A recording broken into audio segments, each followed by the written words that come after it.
We are live in the building. The bar is open. Grab you a drink. Drinks on me tonight. Drinks on me tonight. What is going on, my Florida State family? The members of Seminole Nation, and of course, the 863 tribe.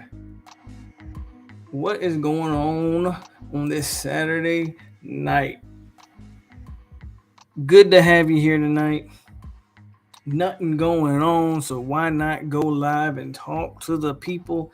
College football is a 24/7 sport, 365 days a year. We can talk about this stuff all day and all night. I'm glad to have you in here. If you're glad to be in here, please hit that like button, subscribe, which most of y'all are probably subscribed, and of course, share the video as we go on in this Saturday night open bar and just kick it, spin the block, as they say. Nice little cognac on deck. So let me know what you're drinking if you are drinking anything at all. And if not, that's okay too, man. We here, we chilling, we vibing. Been a crazy day in the big three, y'all. Been a crazy day. Music too loud. I'm going to keep the music on in the background. I'm vibing to it. But I'll turn it down a little bit. Crazy day in the big three, man. Crazy day. Florida started off. Let's just talk about it, man. The Florida Gators. Shout out to the Florida Gators. Florida Gators started the day off in purgatory. Their alleged 2003 commit, the quarterback, was supposed to announce his reclassification. This guy is originally a 2025 commit.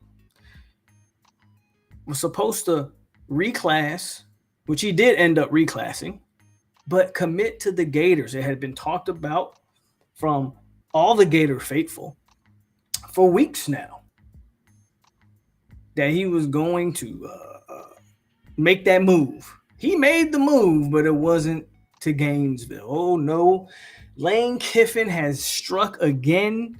He has struck the hearts of Gator fans ever. He continues to troll the Gators. You would swear Ole Miss is the Gators' number one rival. The way Lane Kiffin trolls that program, flips guys from that program. Man, Lane is doing some crazy stuff when it comes to that little mini rivalry. I don't even know what you classify it as. But when you talk about that Florida Ole Miss sort of back and forth, that's Lane Kiffin all day, and he has no problem trolling old swamp dog Billy and the Florida Gators. On top of that, the 5-star Mr. Lagway, he didn't perform up to snuff when it came to the Elite 11. Didn't perform up to snuff. I think in the final rankings, he finished 9th out of the Elite 11. Now, hey, you still made the Elite 11, but a 9th place finish for a 5-star quarterback isn't exactly, I think, what Florida fans had in store.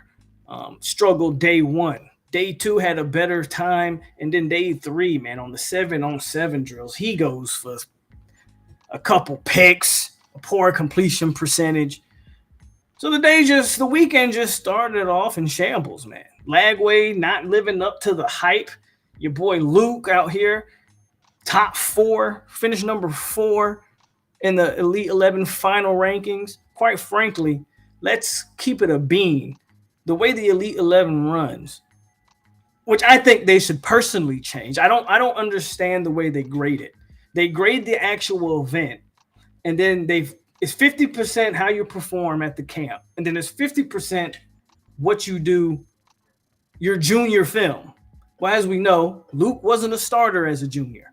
So his film ain't going to be up to snuff for him to ever really have a legit chance at the number one spot there. Why your junior film comes into, I don't understand why your junior film comes into any sort of, why that's considered in an Elite 11 camp. Let's consider how you actually performed at camp. That's just my opinion. Never liked the way they run that as far as junior tape. That's silly. And even with that, Luke finishes number 4 overall in the Elite 11. And Lagway finishes number 9, even with his junior film. So imagine if Luke was actually as tenured as some of these other quarterbacks. I mean, you're talking, he's right up there, right? He's right up there with the rest of them. But you got to give credit where credit is due, man. I don't know if they went into damage control in Gainesville. I don't know what happened, but after the abysmal start to Father's Day weekend, by the way, shout out to the fathers out there as always. They just went on they just had 4 straight commits on a Saturday. Insane. Now, is that damage control from what happened earlier? I don't know. I don't know what they're doing there. I always say, man, it's June. I don't know how much stock do you put into recruiting in June? Well, we're gonna find out. But they just reeled off 4 straight commits on a Saturday night. All on the defensive side. No, take that back. They had a tight end commit. He was the first one to pop. And then after that, 2 D linemen, I think, and a linebacker. All 4 stars, all blue chip. Can't talk shit about it. I ain't got nothing to say, but kudos to you, Billy, with the damage control. Games got to be played, and we all still pretty much think when September hits, I don't know what Florida's really going to be looking like. But that's really what's been going on in the Big 3. I also think, and I told you guys this a couple weeks ago when we kind of did a little recruiting back and forth, to watch out for our receiving room. Not a lot of guys, I won't say not a lot of guys, but there's going to be some guys that decide to decommit and go elsewhere. I think your boy TJ Abrams is his name. I think he's probably going to pop for Florida soon. So I don't want Florida State fans to, one, be concerned, because I warned you of that. Told you he was shopping himself around. He had visited Colorado. I think he's on a Florida official visit this weekend, as a matter of fact. But I told y'all, man, don't be surprised or concerned if a couple of those wide receivers decide to open their recruitments back up. For the simple fact, Florida State, they're in the running. They're in the running for some top dogs. Don't know if we get them, but you can't be mad at the fact that they're recruiting them, and they're recruiting them heavy. So as for Florida State, the expectation for Florida State is our month will be July. We expect July to be a good month for the Seminoles. But Florida has owned the month of June. I don't think you can deny it. I don't think you can question it. So again, man, shout out to the Gator. It didn't start off great. And I still think, at the end of the day, me, I like to be completely honest. I think Lagway's a talent. I do. I think Lagway's a talent. But I'm going to tell you, I don't think he's better than the guy we got. And that's a hell of a scouting job done by Florida State on Luke Kromenhoek. It's a hell of a scouting job. Identifying that kid super early. And, we always have these moments or, these situations in recruiting where we, not just we, but other schools as well, where you identify a kid early and then they obviously improve over the time of a recruiting cycle. But the leap that Luke has made in that time span is insane. I don't know if he gets the 5th star. Maybe if he tears it up in his senior season, he may very well get it. But that Elite 11 didn't hurt him. Dare I say, he'll get a little bit of the bump in rankings when they update some rankings here after the Elite 11. Again, fringe 5-star right there. And Mr. Shout out to the Noel Cast and Mr. Bud Elliott, because he said it a while. He said it last year.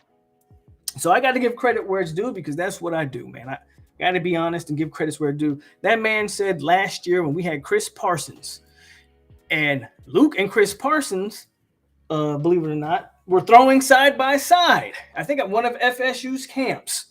And he said it then. He said, look, I ain't worried about Chris Parsons decommitting, because the guy that they currently have committed is not only is he better, he might be the best guy we've had since Jameis in terms of a prospect. In terms of prospect, this is the best QB prospect we've had since Jameis Winston. He looks like Nostradamus. He looks like a damn genius, if we're being honest with it.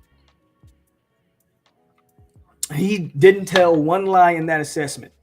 And that has been the case as Luke has, as I'm fumbling my phone around, as Luke continues to just prove that he's one of the top quarterbacks in the country. He's one of the top quarterbacks in the country, man. So it's the open bar. Come on, get in the chat. Let us know what y'all trying to talk about tonight. But as far as recruiting goes, again, I think I said, did I go live Wednesday or Thursday? I don't remember. But I think I said that day, like, I'm not too worried about recruiting. FSU's in a good spot for right now with some big targets on the horizon. Here's the thing. I think, matter of fact, Lester took his official visit this weekend, by the way. So I believe we were his last. I believe. Don't know for a fact. I believe this was his last official visit. So we got the last OV. This is after he took that visit to Colorado. Now, he did post the pictures. They were not the icy whites. Now, the icy whites have been all but confirmed. When a kid posts those icy whites, it's almost shooting 100%. It might be shooting 100%. When they post the icy whites, they commit. Lester didn't post the icy whites, but he did post.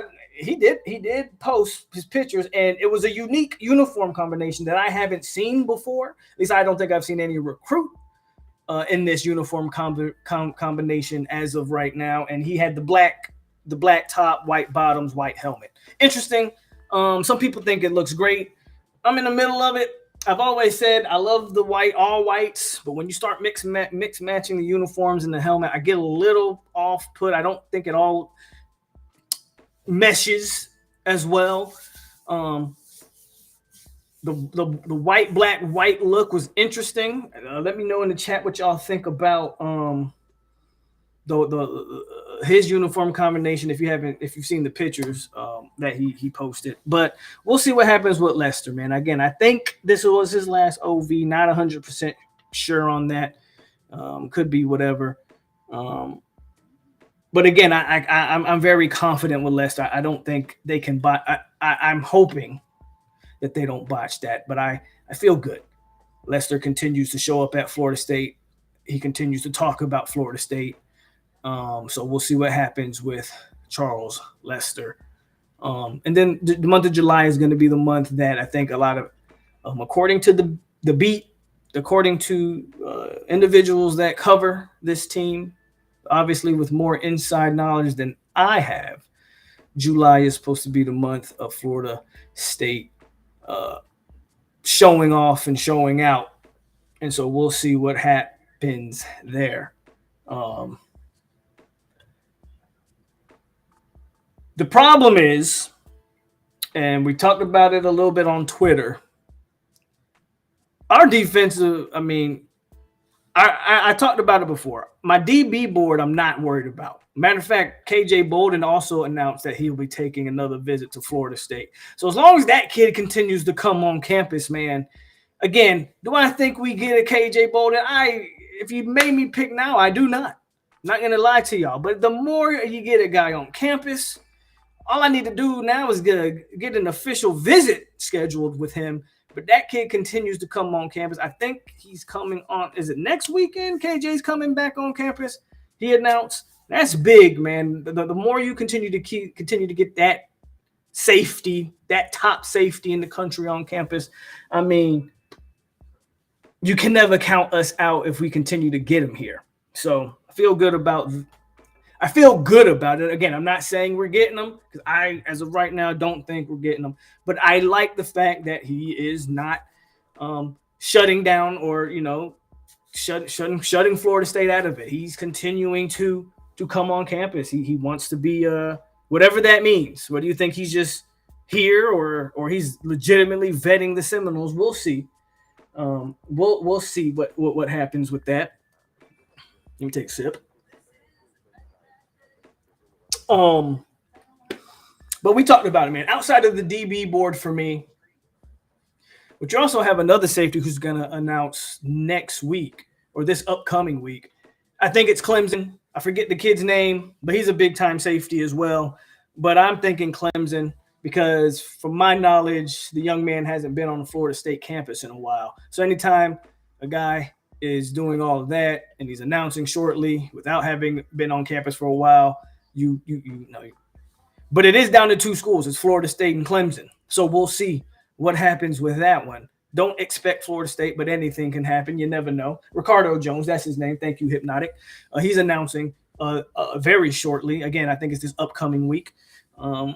Again, don't want to get anybody's hopes up. It's a look out for it, but I think it's going to be Clemson as of right now. So we'll see what happens. And again, outside of the DB stuff,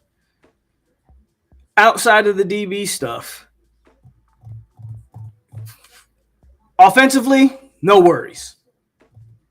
We got a pretty stacked offensive line board. Now we need to finalize some of those guys, but they're recruiting them. Of course, wide receiver board's full. Tight end board's about to be pretty much done with Fox if he indeed does come to Florida State. Running back room, I know they're going to take one more. I think Danzy is the guy that they're targeting to finalize that running back room. Of course, quarterback locked up. Offense, no worries. No worries on the offense. Defensively, I've been telling y'all about your favorite defensive line coach for 3 years. You just saw Florida reel off 2 defensive line prospects tonight, 4 stars in a matter of hours. I am. How much more do I don't want to make this like a negative show, but can we just have an honest, open conversation as Florida State fans, please? When are y'all gonna listen to me? Excellent coach, excellent on-field coach. But what's going on? What's going on with our D-line recruiting? And you know what? JP's gonna get a lot of blame here too. JP's gonna get some blame here because it's hit or miss with Coach JP. If he lands Falk, we're not even having this conversation. But the fact is that he didn't land him. And he is responsible for recruiting Patrick Pagan. You know, he is responsible for recruiting some of these other guys. So I don't want to, and that's where I struggle with the JP criticism, because we can't act like he hasn't brought in some guys again. Patrick Payton, that's one of his boys. Dante Anderson's one of his. Now, we got to wait and see what Dante Anderson is, but that was a 4-star guy. George Wilson was a 4-star. I know he ended up transferring and never really grew into what they wanted him to do. That was a 4-star, right? Lamont Green, obviously, last year a 4-star. I know some people don't give him credit for Lamont Green because he's a legacy kid. We got to wait and see. Does Jaden Jones out of that JUCO ranks? What does he give us? We'll see. So I struggle when I criticize JP because I see the players. You know, I do see the work. JP's resume is better than again, I'm not even, should I say his name? I don't know. JP's better than Odell's room. But I mean, are we gonna have a conversation, man?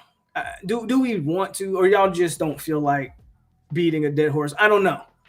People keep telling they push back every time. Not too long ago, somebody told me I should apologize to Coach Higgins.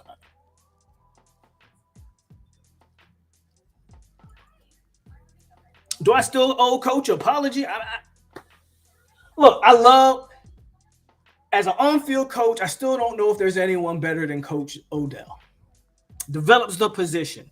The problem I have is where we want to be and where we are. And if we're talking about competing for national championships, which is where we want to be, you have to recruit a certain caliber of player. Every defensive lineman you take can't be this 2-3 year project like a Joshua Farmer. Joshua Farmer's going to his third year. He is still a project. Now, the expectation for Farmer is high. But let's not act like he came on at the end of last year. Let's not act like he started off guns a-blazing. The expectation is the development you've had from Farmer, he should be a mainstay player as of right now. But that's a three-year job.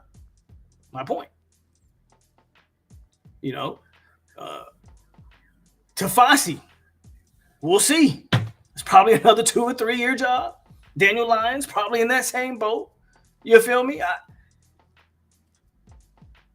It's okay to recruit those guys, but you got to pair them with guys that can come in and give you snaps day one. Jernigan could play day one. Eddie Goldman was able to play day one as freshman. These guys, Mario Edwards, hell, even some of the Derek Notties, DeMarcus Christmas. Y'all remember it? I'm naming guys, right? I'm naming some guys. Who's another one? Forget his name. Everett, I think, was his last name as D-tackle. My point is, man, I have been telling y'all for 3 years. And if we want to compete at that level, if we want to consistently, because you can say what you want about Clemson. Go check Clemson's D-line recruiting consistently. Top tier. Obviously, Georgia recruits D-line like no one. Georgia recruits the defensive line like probably no team I maybe have ever seen. Absolutely insane what Georgia does. You got to recruit them. You got to recruit them. Now, I haven't paid too much attention to the comments. So I'll go to the comments. Man, 51 people in here, man. Hit the like button, please, if you're just joining us. And again, I just want to make this an open conversation. If you're on the Odell train, man, I want you to root for your boy. I want you to get on here. I want you to tell me why I'm wrong. After 3 years, I've been telling y'all about Dell. Tell me why I'm still wrong. I also got 3 years of recruiting rankings to tell me why I'm right. To tell me why I'm right. Let's go, man. Let's go. Again, let's scroll over to the comments and see what we got. See what we got. Didn't do a roll call, so I'm gonna shout out everybody that decided to join tonight. I hit the comment section. FSU Tony's in the building. Peter Shields, Jeff, Rob Castanga. I think I'm saying that night. Castanga. Tyler Hedden, Jose, EMG, Jakeem, Cool Breeze. T, what's up, man? Terrence in the building. Happy Father's Day, of course, to all of you guys, all the fathers out there. D. Thompson, Kane, Zay, what's going on? Lewis, Marcus, Rob, Taylor, Peter. Did I say Peter Shields? Oh, I'll say you again, Peter. Hypnotic, M. Roar. Motivated, dedicated. What's going on, Sarge? And let's get it. R. Davius, Vontae, Will, and there we go. So let's go. Let's see what we're talking about. Let's pick out a comment here. FSU Tony says, meanwhile, we might not get 2 blue chips this class after a 10-week season, and winning's supposed to help you recruit. Think he's still talking about that D-line. Obviously, he's talking about the D-line because we got way more than 2 blue chips in the entire class. He's talking about D-line. Do I see any lies? I don't know. Man, Coach JP and Hagen's off my staff, period. That's coming from Let's Get It. It may be a wrap for O. Rob asks a good question. He says, what about Fisk and D-Jack? They're transfer portal guys. I don't shoot down the portal. vivid supporter of the transfer portal. Here's the problem, though. Fisk is a 1 year. He's a one and doneer. Right? So Fisk doesn't help you in 24, 25, 26. Same thing with DJ, really.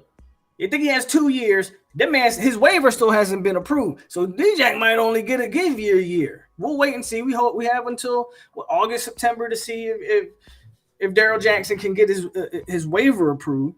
But it hasn't been approved yet. Again, that's not a long-term solution at defensive tackle. I think a little bit off topic here. I want to talk about DJ for just a second. One of the reasons why I think his waiver is still up in the air. And it has everything to do with the Joshua Farmer situation. If you recall, when Farmer was entering the portal, DJ initially tweeted that he was an old.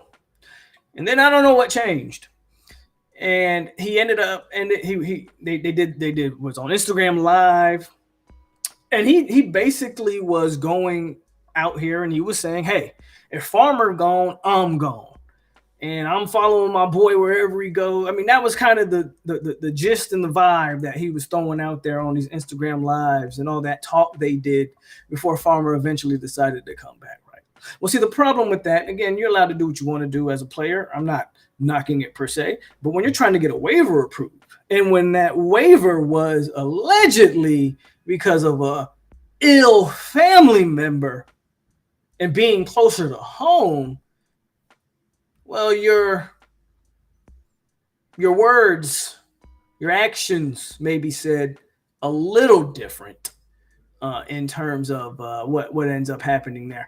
Maybe the NCAA looked at the situation with Farmer and how DJ was co-signing a lot of these things and being step in step as maybe why they are taking a longer time in approving this waiver. That's just complete and total speculation on my part, by the way. I obviously no knowledge of that.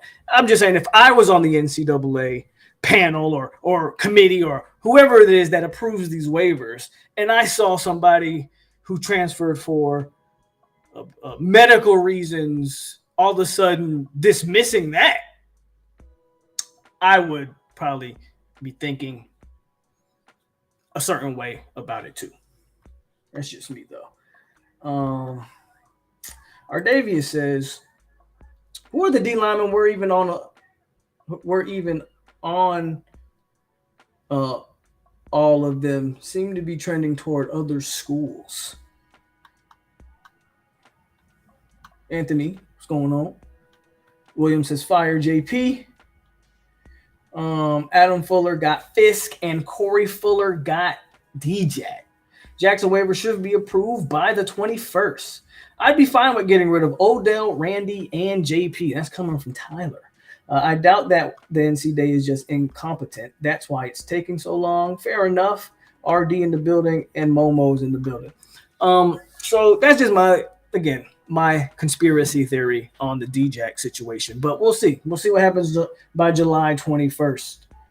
If that ends up being approved or whatever the case going on there. So yeah, man. Of course, we don't really need to get into Randy.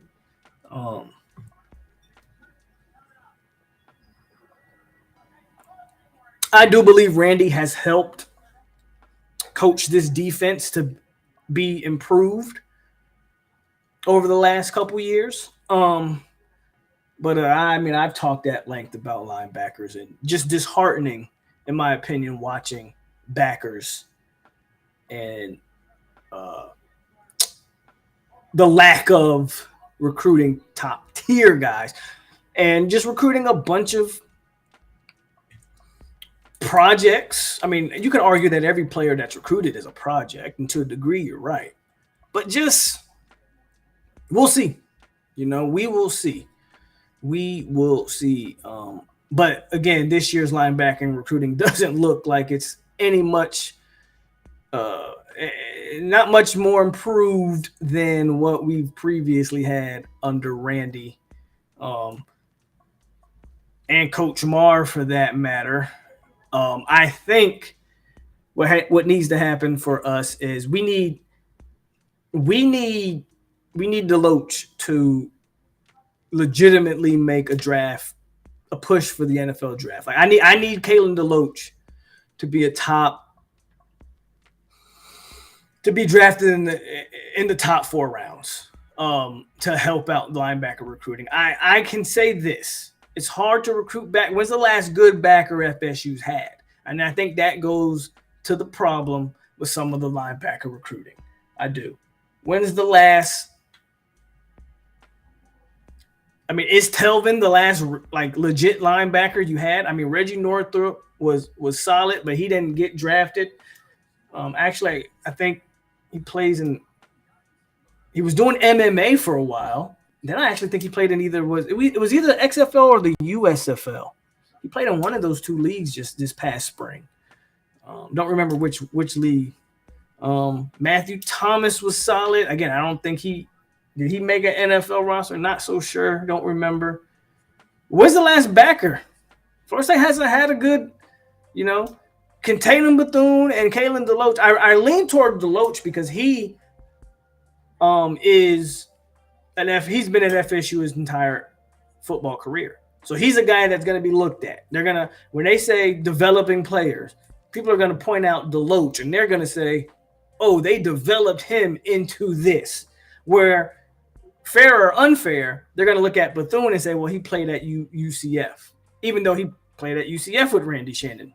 So kind of is irrelevant, but that will still be the narrative being pushed at.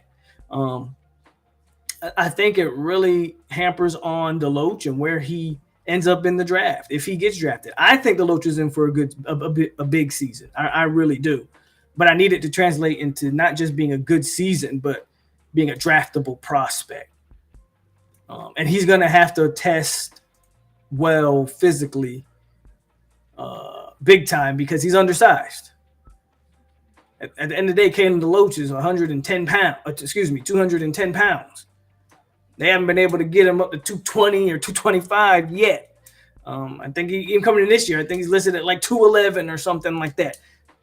Maybe 215 is the biggest he's listed as. I'm not too sure. So when you start talking about Deloach, if you're going to be light in the ass like that, well, Telvin Smith ran a 4.4 in his combine. You got to do something like that if you're Kalen Deloach. If you're going to be 215, you got to run a 4.4, right? You got to show that you are an athletic specimen, and then I feel pretty confident in your draft potential, draft stock, so to speak. But until we got to wait and see. And I think that maybe that can help some linebacker recruiting because linebacker recruiting has been the drizzling shits for a while now. And I don't know if I'm blaming the coach on that, even though Randy Shannon has a reputation of recruiting a certain type of linebacker. Again, I don't know if I'm blaming the coach or if I'm just blaming the fact that Florida State hasn't produced. Florida State has not produced a linebacker in quite a while. And that's a shame for I've named the names. That's a shame for a program, Derek Brooks and the like. That's a shame. I don't know. I really why I continue to just be more sold on Norvell.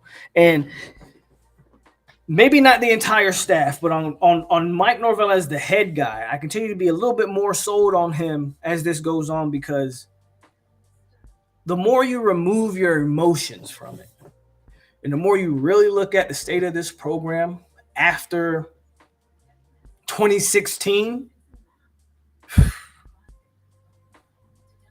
I don't know if I've ever seen a program take a nosedive like that.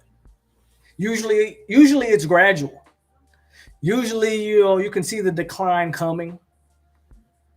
Florida State went from natty in 13, playoff in 14. 15 was kind of looked at as like a bump in the road. 16 comes, you still make a New Year's 6. 17's the year that you're back in the mix of things, and then you nosedive. And for Mike to be here now, after what happened. Let's get back to some comments.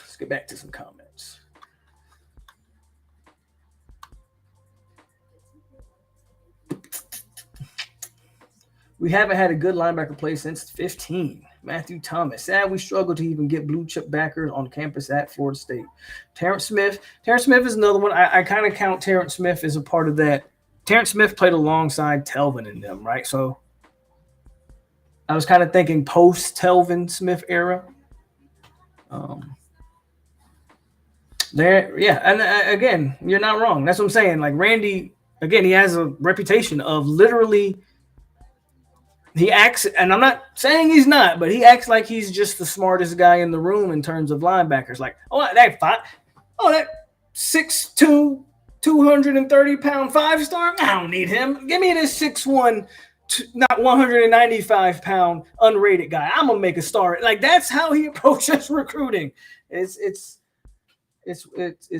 wild. Our Davey says, "Polk, change the Wheelan Ricardo. He's a need. He is a need, but I think it's Clemson."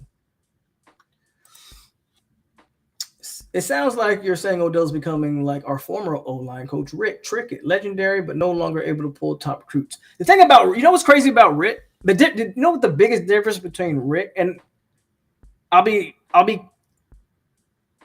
honest on this. I didn't follow Rick Trickett prior to Florida State, so I don't know how he was as a recruiter prior to Florida State. But Rick Trickett wasn't even a great recruiter then. I want you to go look at arguably, right, the greatest O-line in Florida State history, that 2013 O-line. How many blue chips on that O-line? I'm gonna tell you, but I want someone else to tell me how without Googling. Don't go to Google. I want you to tell me how many blue chip players was on the 2013 offensive line. I'm gonna wait. I want to see if there's any answers.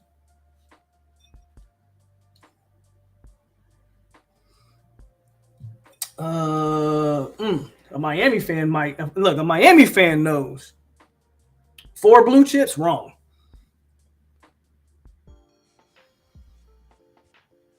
2, Bobby Hart and Jose.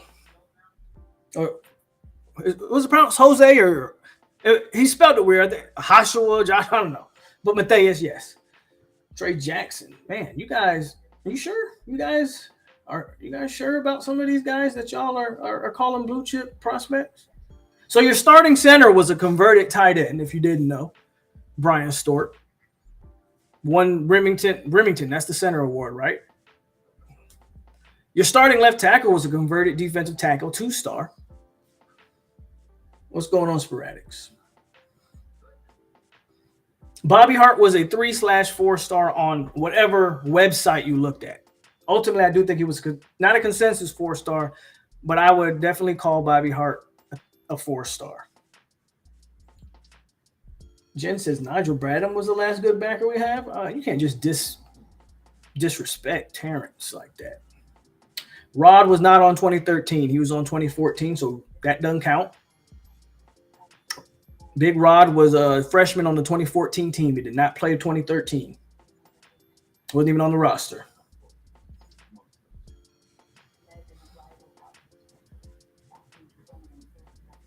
So I'm saying 2 or 3. Let's look it up. I know Bobby Hart for sure.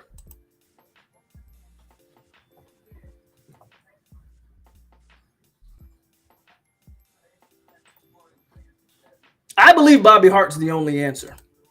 I'm going to look it up, though. I know Bobby Hart for a fact. I think everybody else was not. Maybe Matthias was. I'm almost positive Trey Jackson wasn't.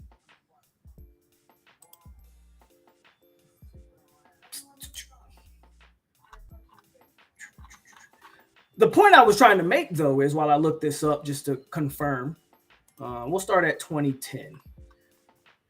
Odell, unlike Rick Trickett was never known as an elite recruiter. He was just known as a master of coaching the position and getting the most, right? Odell, at one point in time, was known as the premier defensive line recruiter. So I'm starting off at 2010, and I want to see who on this 2010 team So there he is. Cam Erving was a defensive tackle, national ranked 815. Okay, so that's Cameron Erving. Okay, so let's go to 2011 now. He was the only offensive lineman on that one. So we'll go to 2011. So that's that's amazing coaching job by Rick Trickett. You took the 800 ranked player in the country and you turned him into a first round draft pick. Let's go Bobby Hart. Bobby Hart was a top 55 national player. Shout out to Bobby Hart. Jordan Presswood never played a down for us at Florida State. He was the other top offensive lineman in that class. Jacob whatever, Franco. He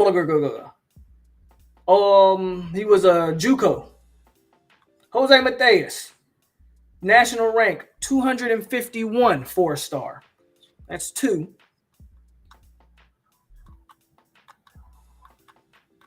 Trey Jackson, 638th ranked player in the nation. 3-star, obviously, to my point.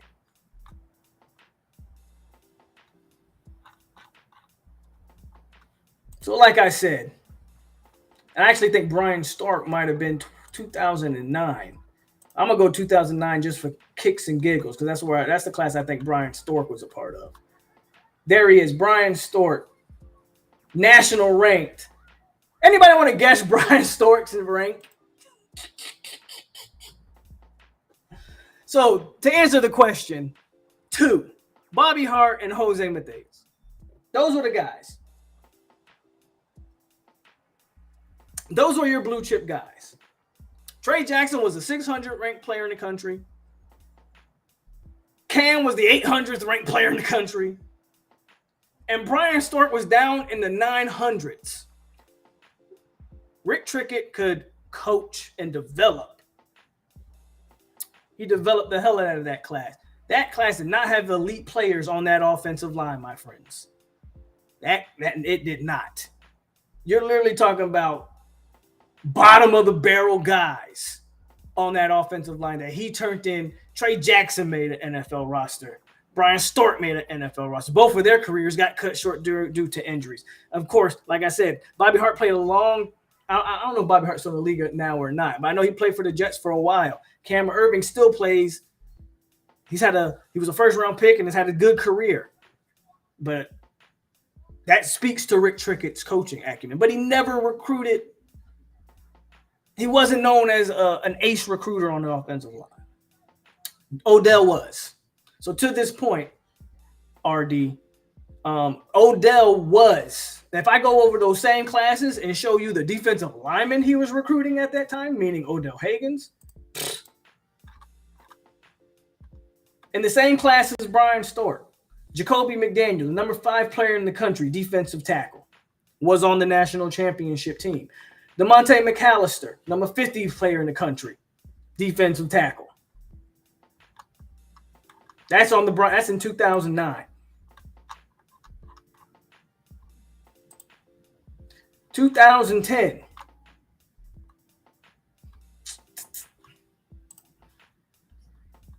Okay, 2010 looked like an off year for Coach Higgins. 2010, he was tripping. The highest ranked defensive tackle in 2010, man, was Cam Erving. That's ridiculous. So he was tripping in 2010. He definitely missed out in 2010. But I'm pretty sure he bounces back in 11. 2011, you got Timmy Jernigan, the number 12 player in the country.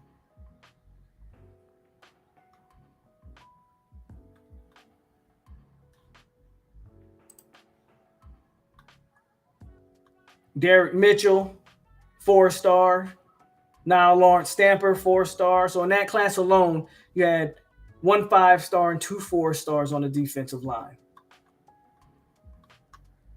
So he bounced back. He bounces back in 2011.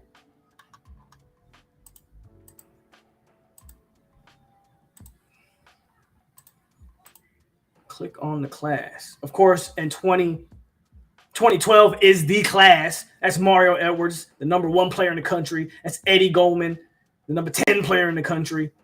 Both listed as defensive tackles. Justin Shanks, a 4-star, 150. Now, he never played for us. But that defensive line class he recruited here was absolutely incredible.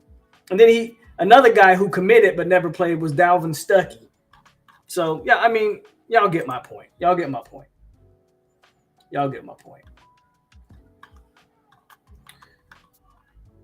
What's going on, Chris?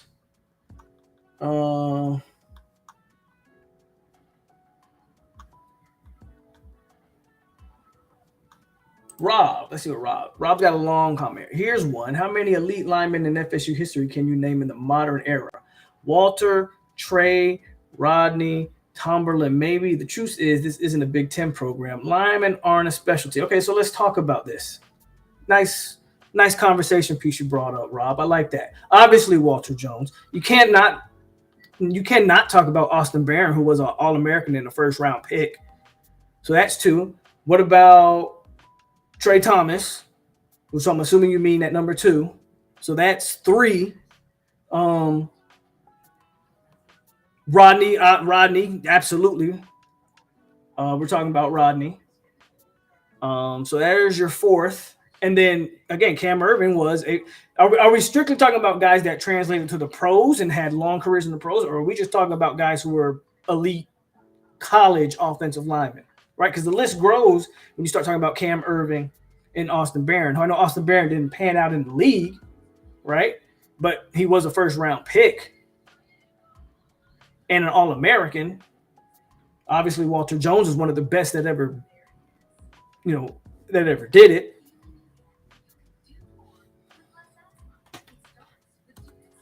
But the whole point of the conversation wasn't to talk about Rick Trickett in terms of where Florida State ranks as O-line U. It was more so just comparing Rick Trickett to Odell was the point.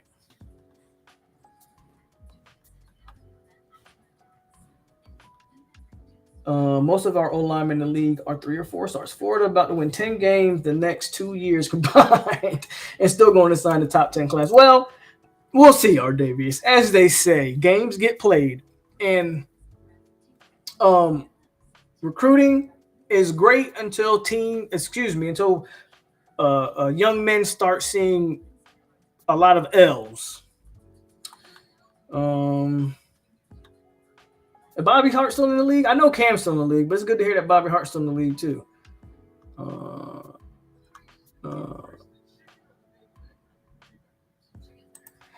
If you're talking about Odell, I mean, let's just be honest.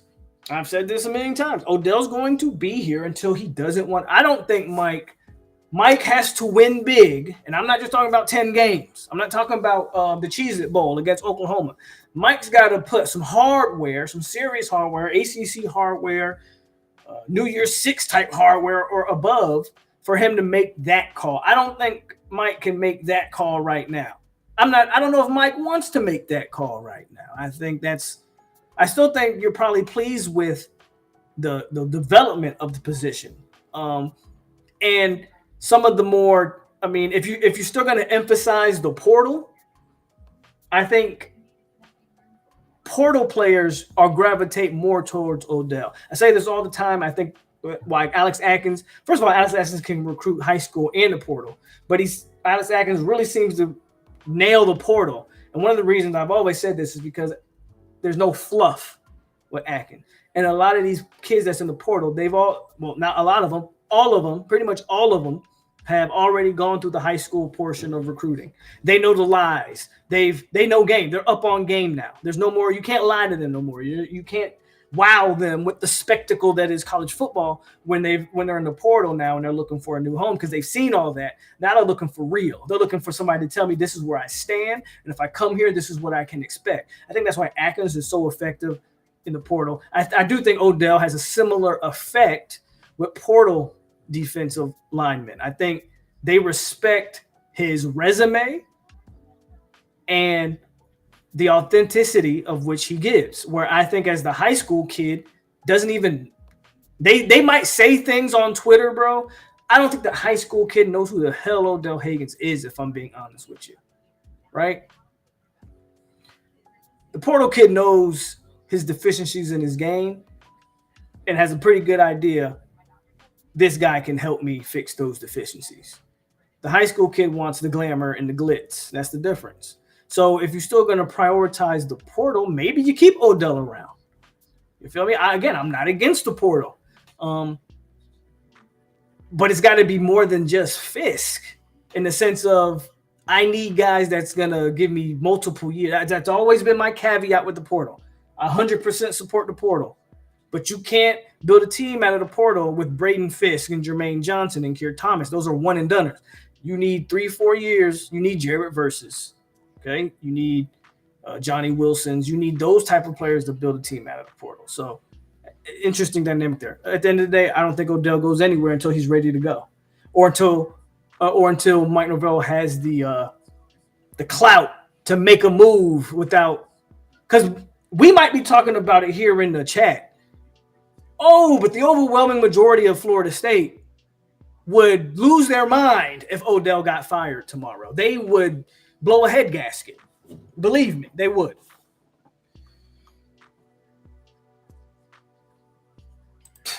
Great question. I don't know what happened to Shavar Manuel. Dan Squatch was good.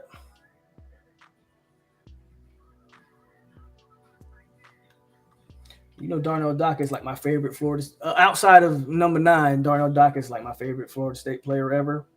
He's like my second favorite Florida State player. Broderick Bunkley. Great name right there. Odell's doing his job. He gets the best out of his guys. See what I'm saying? Told y'all. There's gonna be some people. I'm telling you, they're gonna. Again, let's have the conversation. I'm all for it, but that's what you're gonna have. You're gonna have people that don't care about. There's people that don't care about recruiting for some reason. They think stars don't matter, though the raw data tells you that. Stars absolutely matter.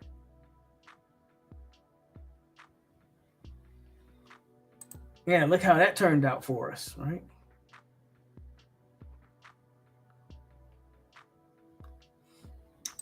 Dan Squatch says, like I said back in the day, when it's doom and gloom for Odell, he's learned the grace to go out how he wants. I don't disagree. I don't disagree. Whether or not I think he should go or not is irrelevant. He's earned that, and Mike Norvell doesn't have, in my opinion, the cachet to fire Odell Higgins. Tyler says, I really disagree. I think some would be upset if Odell was let go tomorrow, but they are the minority. I think it's the opposite, but we'll see. Maybe people are starting to come around. I'm only judging off what I've gone back and forth. And I to a certain point, I kind of agree with you. The attitude has shifted from when I started talking about this 3 years ago. Really, when I kind of first started this channel, I was talking about Odell and how he wasn't getting it done, and the pushback was heavy. And now, slowly but surely, the tone has started to change, and people have kind of come to quote unquote the dark side. So I do see more people kind of agreeing with me, but I still think the overall majority would not want Odell to be fired. I honestly believe that. Maybe I'm off there, but I still think Champs 99 might be the minority in this chat, but I think he's the majority in the overall Florida State fan base.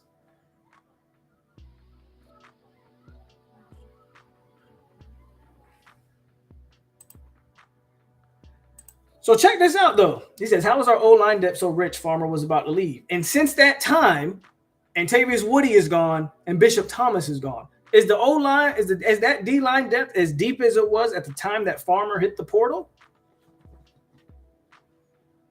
We've had 2 guys leave the defensive line since then. Those guys were the future. Very bright. Again, another group of 3 stars that we're going to need a year there would be 2-3 year projects, but they'd be going into their second year here. And then by the third year, they'd be on the Joshua Farmer track. Now, those guys are no longer in the program either. Farmer almost went from being a luxury to like, oh shit, you kind of got to keep Joshua Farmer.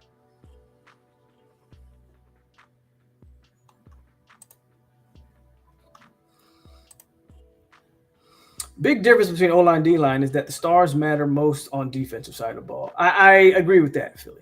Gotta get more. I agree with that. If you want to just talk pure recruiting, take the names out of it. If we're talking O-line versus D-line, O-line is a crapshoot. I don't care if you're recruiting 5 stars or like Rick Trickett did, the number 996 player in the country in Brian Stork. It's O-line is a matter of O-line is probably the hardest position to scout and recruit. I wholeheartedly believe that. D-line is all about big guys that can that can move. But that doesn't mean that doesn't translate to the O-line per se. And there's 2 strategies really, right, when recruiting offensive line. You recruit the undersized guy who's athletic, but you got to put a 30, 40 pounds on him, right? So you recruit, for example, Jalen Goss, who comes out of high school 250 or whatever it was. And you try to get him up to 290-ish, 300. And hopefully, with that added weight, he's able to keep his athleticism that he shows at 250. Very tough. Happens. You can do it. That's very tough. Or you recruit the overweight guy. You recruit the Kanile Charlton, the 6'5", 350-pound offensive lineman, and you go, I'm going to reshape your body, and when we get you down to 320, 310, we're going to put you out there. Those are the 2 strategies when you're recruiting an offensive line. Do you recruit the overweight guy, or do you recruit the underweight guy? I can't sit here and tell you that there's a right way to do it, and that's why 6'6", 320-pound guys coming out of high school are so highly valued, because that's a rare commodity, first and foremost, right? So for every Jalen Goss that was undersized, you get Martez Ivy. I don't know if y'all remember him, but he was a 5-star who went to Florida and never lived up to the 5-star billing. So it's just a crapshoot. I think offensive line recruiting is a crapshoot, man. And it's all about how you develop it. I don't think there's a specific answer. Like, I don't think, you should target this type. No, you just O-line is the one position where I say you recruit bodies, and then we'll weed them out as we go. Because again, for every 5-star that doesn't turn into anything, for every Bobby Hart, who was number 55, who was good, but come on, did he really live up to his ranking? I mean, he was on the national championship team. Shout out to Bobby Hart, but he probably didn't live up to how good he was. There's Cam Irving, right? So, yeah, man. I do too. I think both. I think Lions is going to be better than Tafasi. I'm gonna say that here now. I think Lions is going to be really, really good. I really do. Something about it just with Daniel Lyons. I think Lyons is going to be better than Tafasi. And I know a lot of people are high on Tafasi because he looks the part. Tafasi looks like those D linemen of old. But I think Lyons is actually the better player. But both guys, I think, will be good. I really do. Mike needs to grow some balls and convince Odell to retire. It's not going to happen, man. I don't want to see Odell get pushed out like Bobby, but you have to recognize when it's time. That's why, I think a lot of people were not happy when Bobby got pushed out, but can anybody sit here in 2023 and say it wasn't like it they did the right thing?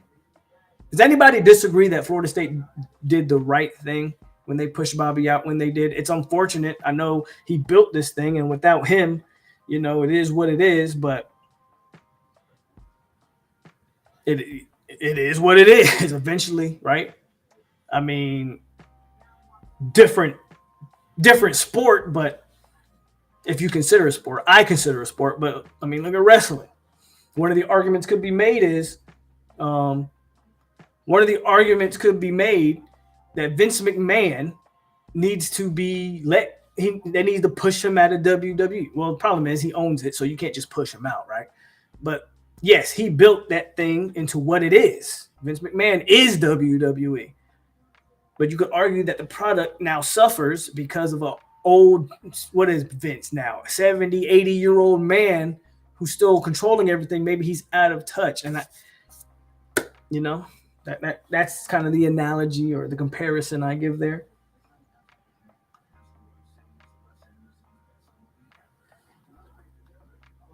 Dan Squash likes the Fosse over Lions. That's what's up. I like Lions. Low key, worry about Pitt. It's a trap game. I think it's a trap game. Vince has got to go for. Vince has had to go. Yeah, but that's the comparison I made. But you're right. Vince probably should have been out of the WWE, like you said, 20 years ago. But he's still here, and he's never going to give that up because that's his baby. He took it from his father, and he turned the WWE into a multi-billion-dollar industry. And the fans have wanted Vince gone for a long time, but it's never going to happen. It's similar to Bobby, except Florida State, unlike the WWE, which is completely owned by McMahon. Oh, I think actually he sold it recently. I think he's still like the chairman or CEO, but he recently sold it to that same group that owns the UFC. But that's off topic. The point is, unlike Vince, Bobby didn't own Florida State, obviously, but he did build the football program into what you have seen over the last 30 years plus. And he was pushed out, and it was the right time, even if some people didn't agree with it at the time.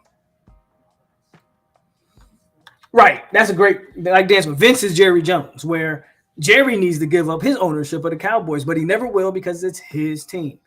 Perfect comparison. Vince is Jerry Jones. There you go. How about Randy Shannon? What about him? What about him? I don't think anybody's sleeping on Lovett this year. If y'all remember, I think Lovett's the most important player not named Jordan Travis on this entire football team. I stand on that.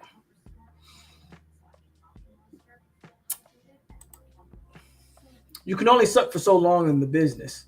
I don't care what you did. I agree, everybody. Hype LSU D-line. I like our starters over theirs. But both O's similar. Both number zeros are similar, but I like Fisk over Wingo. We better at DN2. I think I've always said this about the FSU LSU. If you want to talk a little bit about that in June, that's cool. I think Florida State. I think it's top 22 are better than LSU's. I think that. Where LSU gets the edge, in my opinion, is when they start digging into their depth chart. I'll take Travis over Daniels. I'll take our running back room.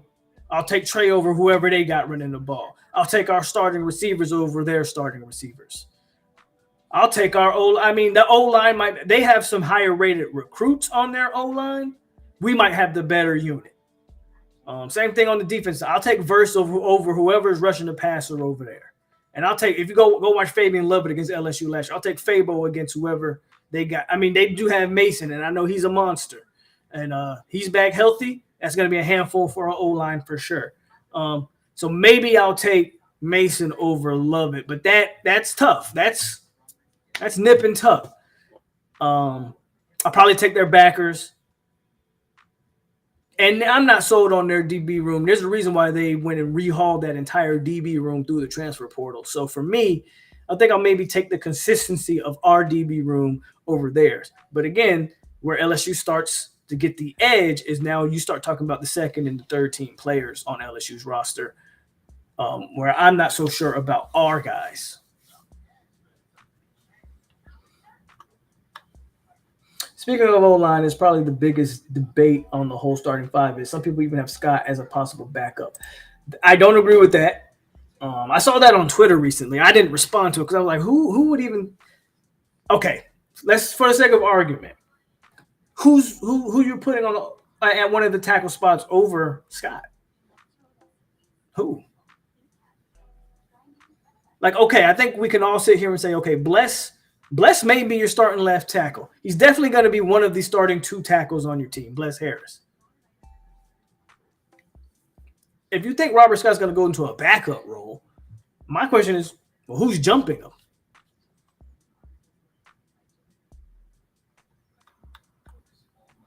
Shout out to William, man, with the $2 dono. He says, Surtain got to step it up some, gold nose. Hey, I had this conversation already. Y'all are rushing the gun too much on Pat. The man is in his first college coaching job. Still, he's come from the NFL back to from high school, NFL. He's coming back to college. Give him some time. I said this to somebody in a conversation. I'm glad some of y'all weren't calling for Alex Atkins' job after year 1. It ain't even been year 1 for Pat Surtain. But after year 1, Alex Atkins signed Rod Orr and Brian and Estes. Rod Orr ain't even on the team no more. Estes in the rotation maybe, but obviously not a starter. After year 1, a lot of y'all should have been saying Atkins should get fired. And now none of you would say that right now, as a matter of fact. Give Pat Surtain some time. Can we be a little patient? But anyway, William, I appreciate the dono for sure. The money goes into my piggy. Jeff tunes in with the $10. He said it was time for Bobby to step down, but the whole situation got ugly. I didn't like how the school handled it. They could have handled it better. Fair enough. Fair enough. Jeff.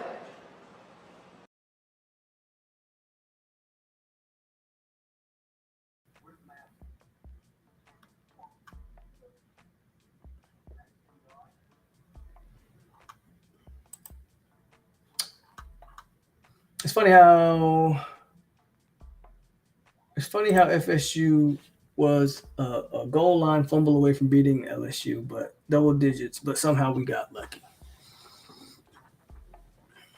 Facts are and we failed at the 4th and 2. Bobby knew it was time, but if he thought it wasn't time, would he have come back around the way he did? Bobby was all class, unlike his successor. Yep. Dugans and Thompson turned it around. Let's see if the other coaches pull it out by signing day. A lot of coaches turn it around. Again, after year 1, some of y'all probably was calling for Alex Atkins instead. I hope not. But the way some of y'all are talking about Pat, and he hasn't even had a full recruiting cycle, is kind of, I don't know. Maybe we talked about Surtain, and we were so hyped about that I think y'all expected Pat Surtain to come out here and sign 50 DBs in 2 months. I don't know. But we really have to pump the brakes on Patrick Surtain. Like, even after year 1, I don't want to hear. I don't know what. I think he's going to sign a good DB class year 1. But even if he doesn't, for whatever reason, can we give him some time? This isn't the same. This isn't Odell, like, who's been coaching for 50 years. We're talking about a guy in his first year. And we're talking about he needs to pick up the pace. And I'm like, bruh, do you see the names of the guys he's recruiting? He wasn't doing this at this time last year. So he's understand that he is generating and creating relationships. Because he was DB coaching or whatever he was doing in the NFL. An analyst, I don't know, whatever the hell he was doing in the NFL. He literally coming in here, now he's asking to be, he's building relationships. Some of these Florida State DBs or some of these guys who Florida State was recruiting at DB, they were talking to Woodson for 2 or 3 years. Woodson's gone. So now they have to make this new relationship with this new guy. We are jumping the gun on Pat Surtain, in my opinion. For those of you who are jumping the guns. I know everybody's not.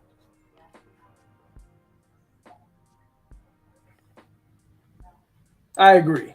You get Lester to lock it down and all this talk. shuts up, right?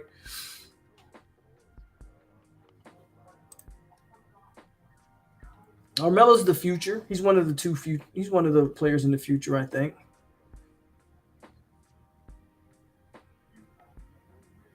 I told y'all 2 weeks ago about that Abrams, so I shouldn't be surprised about Abrams at all. Rob says you can only win 2 of the 3. LSU, Clemson, Florida. Which 2 do you pick? Clemson and Florida, easy. I've been telling y'all since December that this upcoming season is nothing to do with LSU. It's all about Clemson. And I will throw Florida in there because if you lose to LSU, well, you got to go undefeated the rest of the way. But Clemson for sure. I'm going Clemson and Florida. Easy pick. You can lose to LSU, win out the rest of the way, and still be in that playoff. It's Clemson and Florida for me. It's always been Clemson and Florida. Or it's always been Clemson. This season is about Clemson. I've been saying it for months now. So LSU is going to be a heavyweight fight. It's going to be a battle. It's going to be epic. It's going to be fun. It's going to be all those things. And even so, I think the game is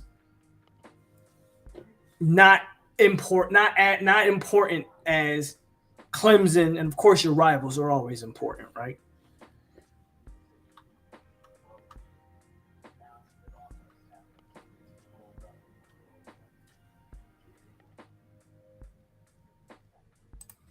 So Tay might have some pool, but he's not prime. There is no other Deion Sanders. There is no other Deion Sanders. Deion is a bigger than football thing, right?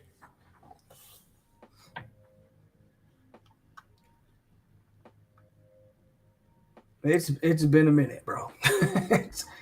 It's been a minute. There you go. I mean, again, it's just Clemson first on my board. Clemson first on my board, man. Hit the like button, guys. These guys kicking it with me on this Saturday night. As you see, open bar, man. We talking about any and everything. We've talked everything from Rick Trickett to Odell to LSU. We jumping all around the board. So keep whatever you got coming. We even talked about a little bit of the Gators and what's going on with them. So keep what you got coming.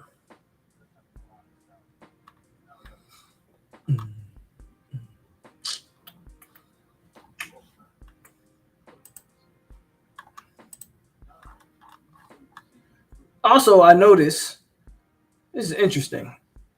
I noticed that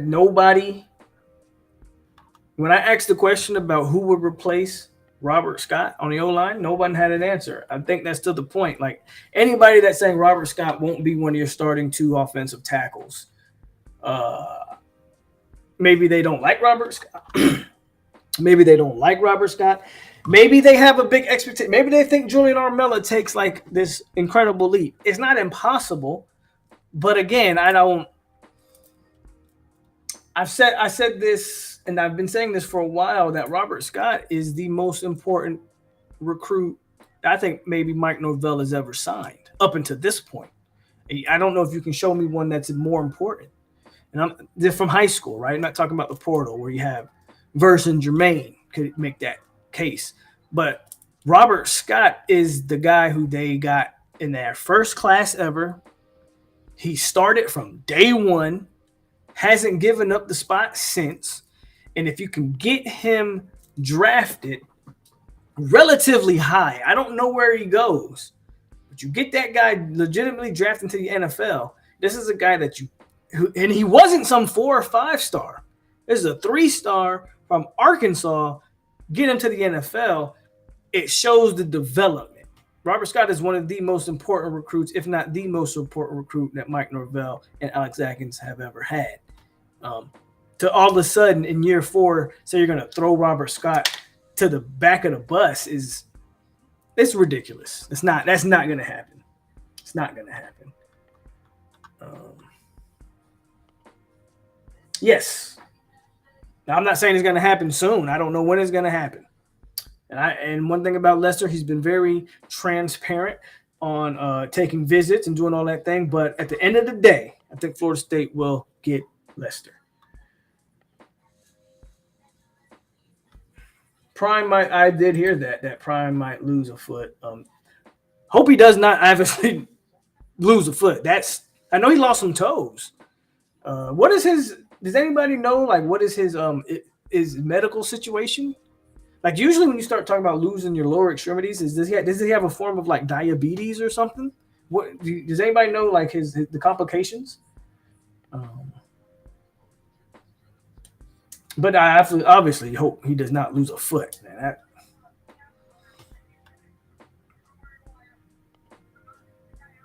It's got to be fine. There's a reason why they kept him at a spring. I think now he has had both offensive linemen have injuries. He's had some nicks and some knacks, but he hasn't missed any extended periods of time. But I think it's got to be fine for the season for sure.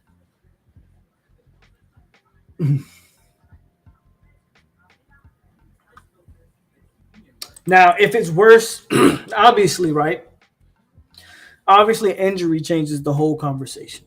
Okay, we're talking about everybody being on the same equal playing field in terms of injuries, everybody being healthy. If he's hurt, if the injury is more significant than maybe they've let on, then okay, you could see him, but that's not because someone just was flat out better than him or jumped him on the depth chart. That's a debilitating injury. So a little bit different circumstance. The people that I've heard talk about Robert Scott getting pushed, they never mentioned injury. It was just like I don't know if they think Julian Armella is going to take this major step or if they think the freshman's going to start day one. I'm not so sure about that. I'm actually pretty positive that's not going to happen. Maybe they're just so high on some of the younger guys, which is fine, but you know.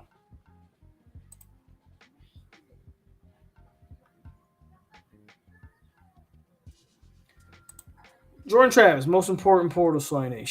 Well, Mike didn't sign him. Taggart actually brought Jordan Travis in, but that's obvious that for this team, obviously he's the most important portal guy, right? But that's not one of Mike's guys, so I don't count Jordan Travis. Jordan Travis has also been here 4 years, so as far as I'm concerned, Jordan Travis is a no. He's not a. Louisville had no part in Jordan Travis's development for that lone year he was there. So yeah, what's going on? Prime has a bad combo of something. Again, no. I know that's not what people want to hear. But if I understand correctly, blood clot issues. Okay, blood clot issues. Yeah, that sucks. But Ricardo hasn't visited us in a while. And anytime I pay, again, no inside information. Y'all know I don't got none of that. But if I compare or if I put on the table, okay, this guy's committing on this date, hasn't visited us since this date, and recently visited the other school that's in the running for his commitment, all the pieces line up to say Clemson is going to be the team that gets his commitment.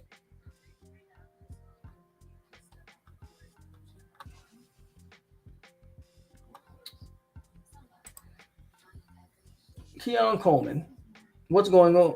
What's he going over and what's he going under?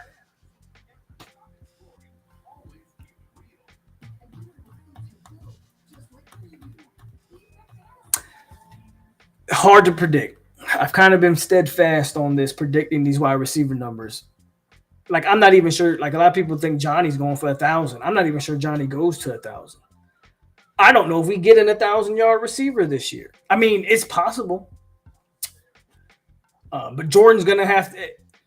If you're telling me Jordan Travis is gonna throw for 38 plus, then okay, we might get 1,000-yard receiver out of that. I don't know if that's what we're gonna get. we might just get a lot of guys with a lot of yards. We might just get maybe Coleman has similar numbers here, and then Johnny has about 600-700 yards, and Jaheim Bell throws in another 500. Maybe Morlock gets you 300 to 400. Winston Wright has another 500. You feel like you understand what I'm saying? Like, just so a vast array of weapons. We might not have 1,000-yard receiver. I'm actually leaning that we don't have 1,000-yard receiver, unless Jordan Travis, and that comes with just the way we also play the game. Florida State is a running football team. So Florida State, unless we're throwing the ball 40 times, which I don't want to see, and I understand the allure of that. Like there's going to be some games I think that they're going to be tempted to go out there and just toss the pill around, because you got Keon Coleman, you got Johnny Wilson, you got Winston right in the slot, you got Jaheim Bell flexed out somewhere, you got Toll Philly that can come out of the. You got an array of weaponry. There's going to be times where maybe we just throw that thing. I'm hoping we're not throwing the ball 40 times a game, though. We are a running football team. It starts up front with us. Trey Benson should be 1,000-yard rusher, though. But I don't know. I don't know if we get like that. You feel me? And that's not a bad thing. That's not a knock on any of those players. I just think we have so many different options, and that we primarily run the ball. I worry that we lose our identity and we start trying to turn into some type of Pac-12, Big 12 type offense, which I don't want to see. I don't want Jordan Travis throwing the ball 40, 50 times a game. That's a recipe, in my opinion. And I don't think we're going to do that. Not with Alex Atkins as an offensive coordinator, and not with Mike Norvell's history with running backs. I don't think we're going to throw the ball that much. But I think it would take us throwing the ball that much if we're talking about Coleman getting 1,000 yards and Johnny getting 1,000 and all these other guys getting 1,000. I don't know if this offense is going to be as efficient as, one of the beautiful things about 2013's offense is we did have guys. We had 2 wide receivers go over 1,000. Kenny Shaw was just under 1,000 and a 1,000-yard or 1,000-yard running back. But that was enough. Jimbo had an efficient oiled machine there. But we'll see.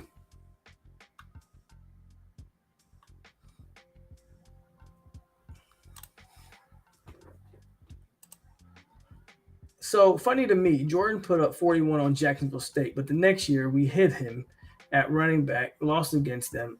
Bro, I'm not even going to rehash that. We're not doing that.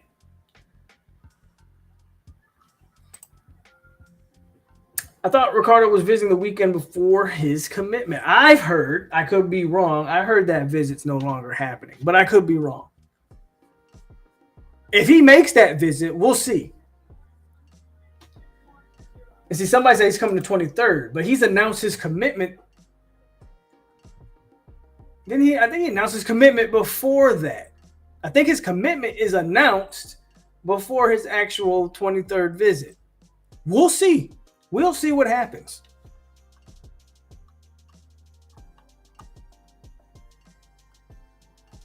The Pitt game, no, man. What the Pitt game is that a home game or an away game? I'm definitely not going to Pittsburgh if that's an away game.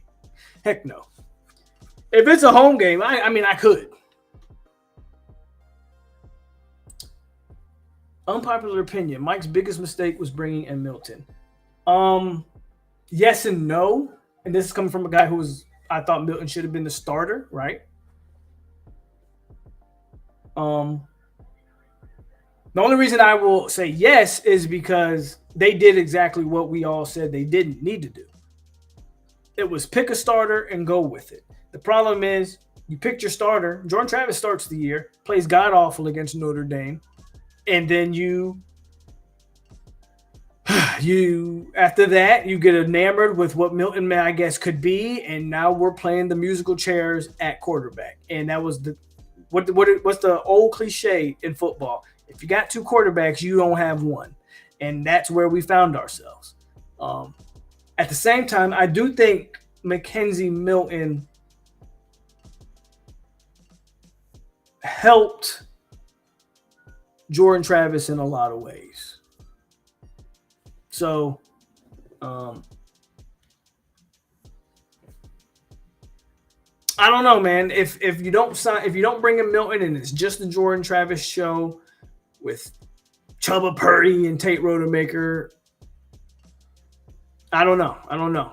You know, I think Milton was worth the risk at the end of the day.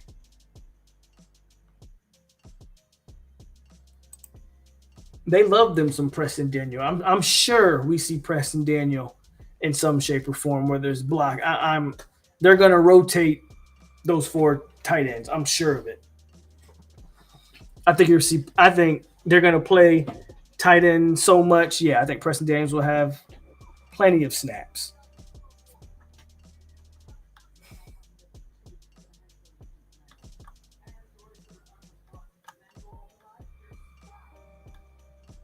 Can you pull up the visit list?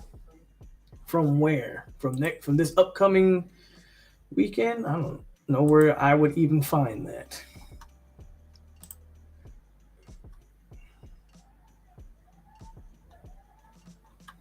Mm. Man, you know, I want y'all to look at Florida's linebacking room. Look at the linebackers they have signed. That's big time, man. They have the number 4 linebacker in the country, number 5 linebacker in the country, and the number 6 linebacker in the entire country in one recruiting class. And my linebacker is yeah.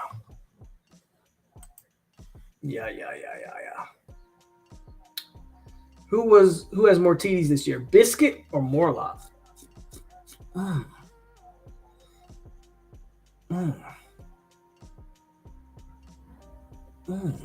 gonna say Biscuit. I'm gonna say I don't know if any of them have like crazy numbers.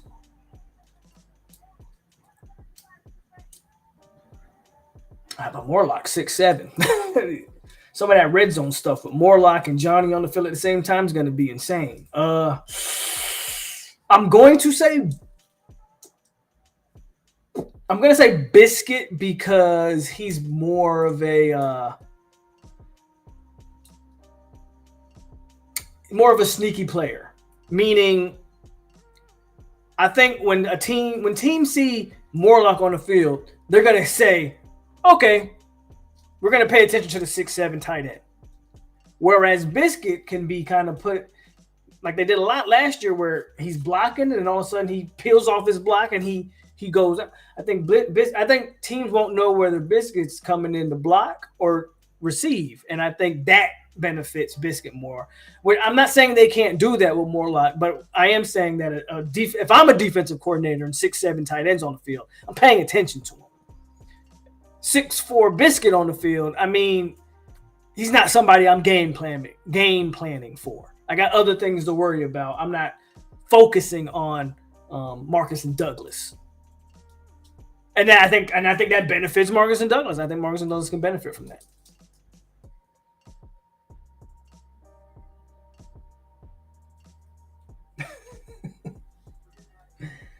I'm a Biscuit fan. I think Biscuit's going to get. I think I would pick Biscuit, but hey, again, 6'7", bro. We'll see.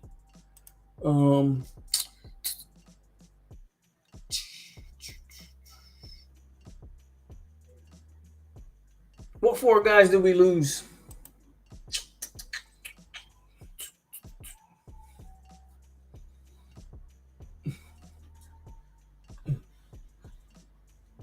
But I think we are in. I still think recruiting is going to end up finishing fairly well for us. I think we're in a good spot. I think we're in a good spot with a lot of guys.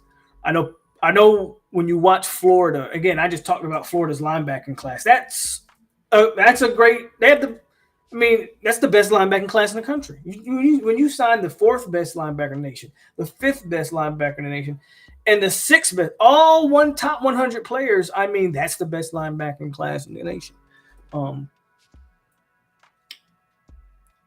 I've come to the realization that I don't have much expectations from linebacker recruiting. My hope is that Randy knows what the hell he's doing. My hope is that Blake Nicholson is that dude. I believe that Blake Nicholson is the most. This coming from a 4-star, but I think he's the most underrated player in the current in last year's class.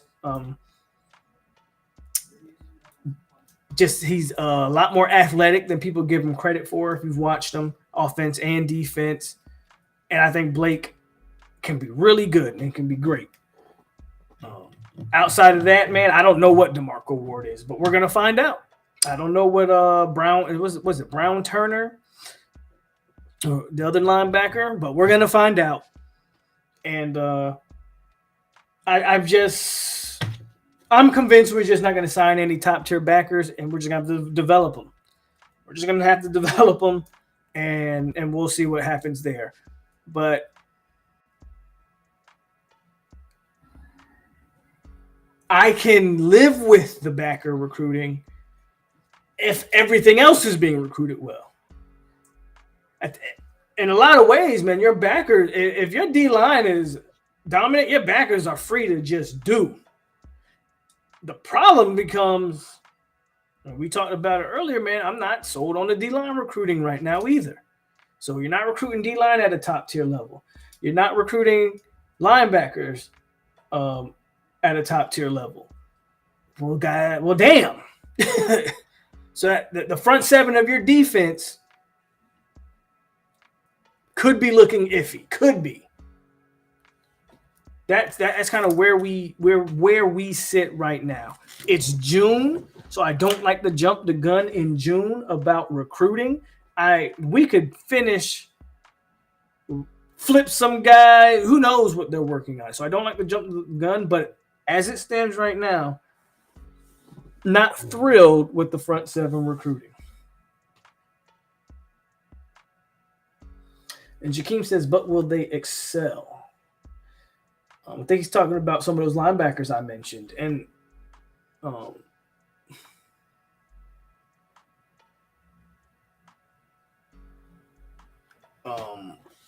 don't know if they'll excel. Again, that's kind of right. That's kind of what we wait and see. I don't think you're gonna. I think Deloach, Bethune, and Lundy hold it down for this year. Omar Graham in the mix there too. Obviously, I think that's your four-man rotation at backer. I would love for Omar Graham to really jump in there and maybe see some opportunity as a redshirt freshman. He's the one linebacker that I'm like, man, you're young, you've got the build, you've got the athleticism. I would love to see Omar Graham. So I don't think you'll need to see the DeMarco Wards and such, but eventually their numbers will be called. We'll see what happens, right? Name a better D-line on our schedule. Better D-line than us? I'm not sure there's one that I can think of. Pitt's always iffy because Pitt has routinely had one of the better D-lines year in and year out. Go check the draft. Obviously, Clemson. Again, you can say what you want about Clemson. There's another team that routinely has one of the better D-lines. Go check the draft. And then LSU still's got some bodies too. But those would be the three teams that I would have a conversation about. Ultimately, I think we probably are bringing in the better D-lines for the most part. Yeah, Marv just signed a 4-star over there at Virginia Tech, of all places, man. we struggling, y'all. We struggling out here. We struggling. So, man, these kids are committing earlier and earlier. Yeah, but that doesn't mean they're sticking. Kids have always committed earlier. I don't know how long you've been following recruiting. Let's get it. Kids have always committed. Kids have always committed early. They commit a little earlier only because of the signing day being in December now, or the early signing period being in December. But look, this time last year, man, I forget who I was talking about this. This time last year, Hakeem was just another guy that they were recruiting. By the time September hits, it was like, holy shit, we got a real shot at Hakeem Williams. Bro, it's June. It's June, bro. I'm not gonna panic because we don't see the light at the end of the tunnel in June. Because for all you know, when August and September rolls around, there's gonna be names that you didn't think we were in. And I was like, holy shit, we're in the running for this guy. Where'd that come from? It's gonna work its way, in my opinion.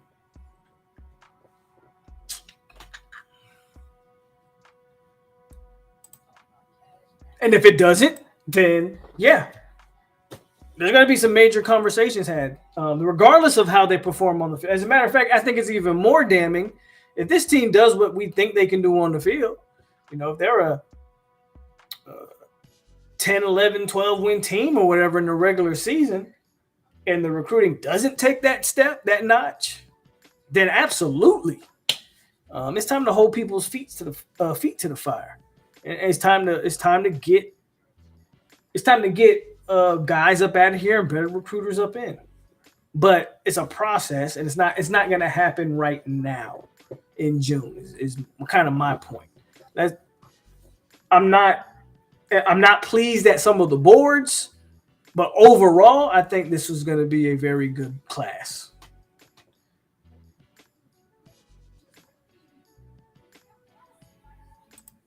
With all due respect, Champ 99, to a degree, sure. Are there players that are highly rated that maybe you scout or you get them to come on campus and it's like, I don't like the vibe, maybe, but we got to stop that. Like Mike's just out here telling 5 stars, oh yeah, I don't want you, bye-bye. Get the hell out of here. That's not going down like that. Y'all in an effort to like defend Mike Norvell, y'all do nothing. That's damning. In an effort in trying to defend him, that is a ridiculous statement to make. That he's blatantly turning down 5-star prospects because they don't fit the team. Well, guess what? They fit Kirby Smart's team. They fit Nick Saban's team. Oh, I don't know, teams that are winning national championships. So the notion that he's just willingly telling 5 stars, oh, yeah, you're good. I don't want – come on, stop that. You're not defending Mike like you think you're defending Mike. The truth is, are there players that have come across that didn't – and not from a player standpoint, but maybe from a personal standpoint or a behavioral standpoint that didn't fit? Sure. I think Jaleel Skinner was one of those. He wasn't a 5-star, but he was a top-tier tight end. I do believe that he was one of those that had some baggage with him. But the notion that we just out here going, oh, yeah, man, KJ Bolden, I'm good. You don't fit the team.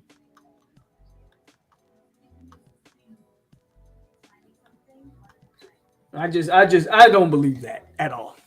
Now, if you believe it, touche. Can't recall the time Bobby Bowden was telling top-tier players that they didn't fit the team. No, he just was recruiting all of them. Team chemistry means more. If you think that a freshman attributes to your team chemistry, that's the whole point of bringing a guy in there and developing them and integrating them within the team. No freshman's going to deteriorate your team chemistry. What are we talking about? No freshman boost or degrades your team chemistry. They have to be integrated within that team. What's up, Island Boy? Again, you're allowed to believe it, but I don't believe that for a second. I don't believe that we're willy-nilly turning down 5 stars because, well, we don't think you'll fit the team. And if they are, well, I hope you win a national championship doing it that way. Because if you don't, you're going to get yourself fired. At the end of the day, it's a talent business, bro. Georgia, Kirby, you think – I just find it funny. Maybe I'm off base here. I find it funny that I don't never hear Kirby Smart signs all the 5 stars. And I never heard someone say, Kirby Smart didn't take this 5-star player because he was worried about team chemistry. Like, team chemistry doesn't mean anything at Georgia. all the 5 stars somehow seem to fit right in at Georgia, and they win natties 2 in a row. As a matter of fact, Saban's done it for over a decade. But for some reason, we're saying that Mike is willingly selling 5 stars. You're good.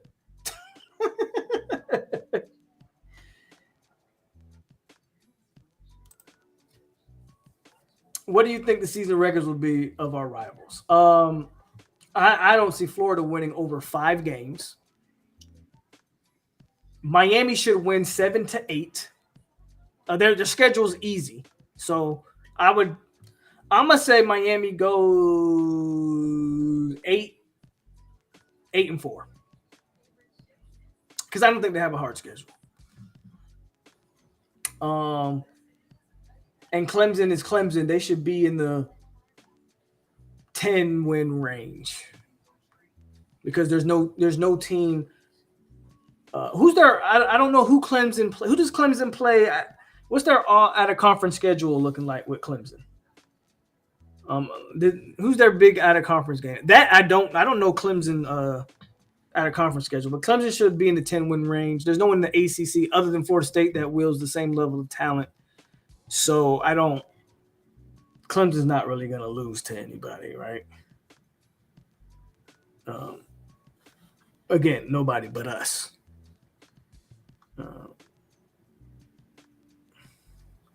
Same for Miami. I agree. Texas A&M, Florida State, Clemson, Louisville, and NC State. I don't even know who's quarterbacking NC State anymore, right? So I don't know what's going on with NC State. I'm not counting. Miami was even able to beat NC State when NC State was borderline good. So I'm not picking NC State over Miami. And then Louisville is the same way. Those 2 teams got to show me something. But I said 4 because TAMU, FSU, Clemson. And then maybe they won't lose to one of those 2 teams. But Miami will lose to a team they have no business losing to. Do they play Duke this year? Because I'll give Duke the nod. Do they play North Carolina? Because North Carolina's owned them for like the past 3 years. So I'll give North Carolina the nod too. So depending on who they're playing, one of those teams, I still think Miami will find a way to lose 4 games. But again, 7 to 8 wins for Miami. The MJ Morris, I don't think he's starting though. I think they got another quarterback. I don't think MJ Morris is starting. Is South Carolina the only out of conference game they have that's decent? Usually Clemson's usually playing like Georgia or somebody to start the season. Does Clemson not have that type of game this year? Because if they don't, then yeah, Clemson's going to be a 10-win team.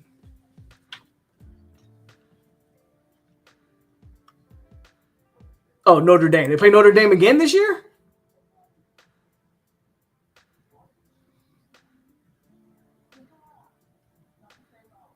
They'll probably beat Notre Dame this time.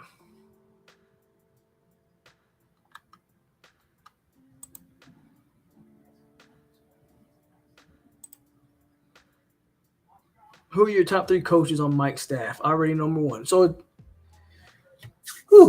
that's tough. That's actually tough because I like almost everybody on the offense. I mean, Dugans has completely shut me the hell up, right? Dugans is doing his thing.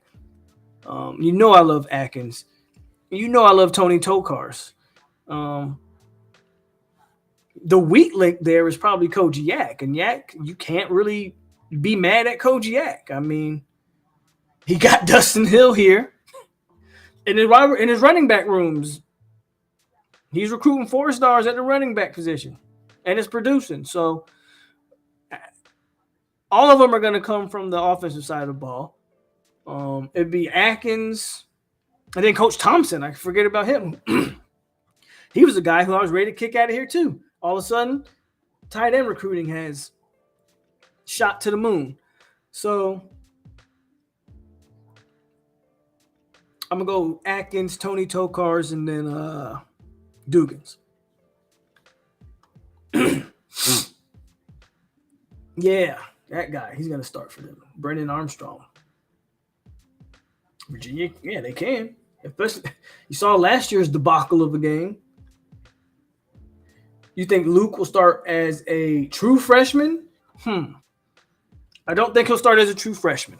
Now, it's not impossible, but he would have to be like even Trevor Lawrence didn't start all right away as a true freshman.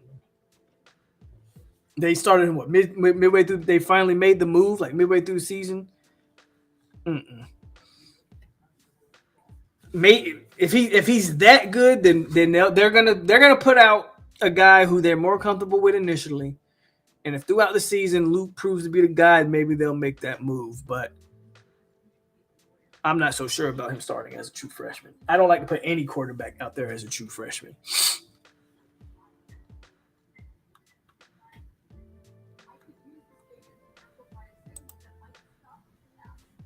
I think we're overrating Duke. And I love Duke's coach. I think Elko is a great coach. Duke don't have the horses. We'll see, though. We'll see, but Duke don't have the horses. I think a lot of people are high on Duke because of last year. And shout out to Elko in his first year. He did an amazing job with Duke. But now you're not sneaking up on anybody. Where Duke was last year, well, no one expected them to be good, so you just kind of waltz into that game, and then all of a sudden you're like, oh, snap, this is a well-coached football team. Well, now that's not going to happen. I think there's going to be a little bit of a reality check for the Duke Blue Devils.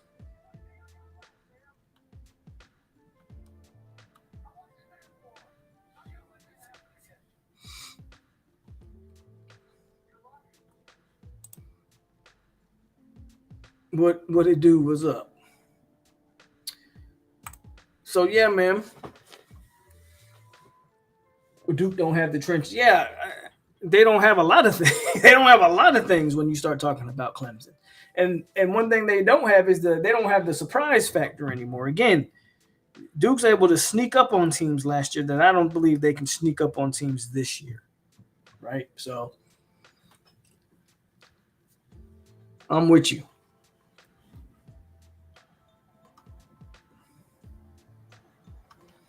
Yeah, we do play Virginia Tech this year. We should blow them out of the water.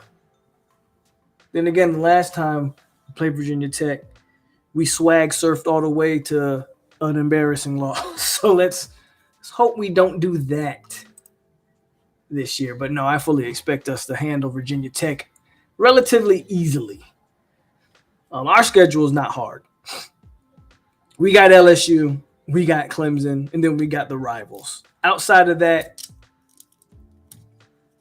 Florida State, the schedule sets up well for Florida State.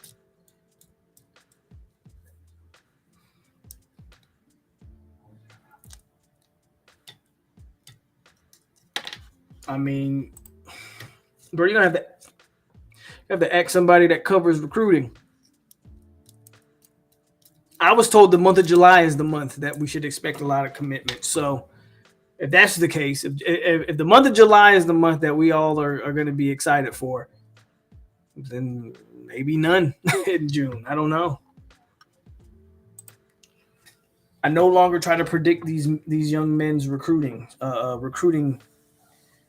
announcements because I thought after spring we would have a little bit more juice, and kind of didn't. So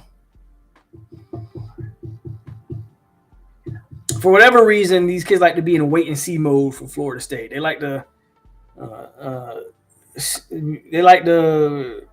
drag us along. I don't know why. I don't know what it is about. We just can't get, But again, I ain't mad at our recruiting class right now. You got QB1, you got running back 1. You got a multitude of receivers, even though we'll probably lose 1 or 2 here. But I think we'll replace those with maybe some better guys. You got tight end 1. I'm not mad. I'm not mad at recruiting right now. Danzy, I know that's a guy they're high on. Fox isn't committing to July, so we're not getting him on the 23rd. Though I do think Fox, I do think we get him. He's not committing till July. Zamandela and Daniels should all be nulls, though. I agree with you. Those two offensive linemen, we can't miss on those.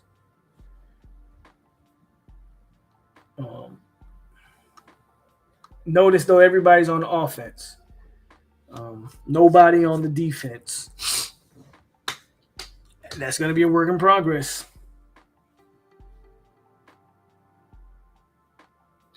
Oh, how many of the visitors on that one? Well, then in that case, then again, I don't have the full visitor list, but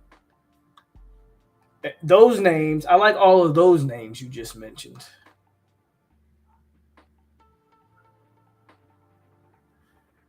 Right, but offensively is not the issue.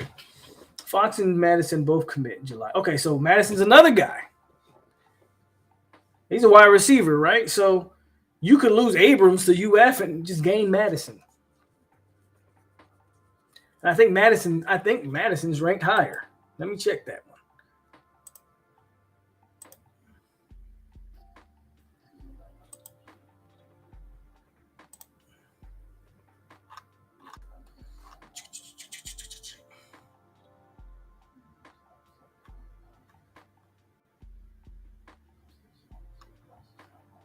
No, Abrams is ranked higher.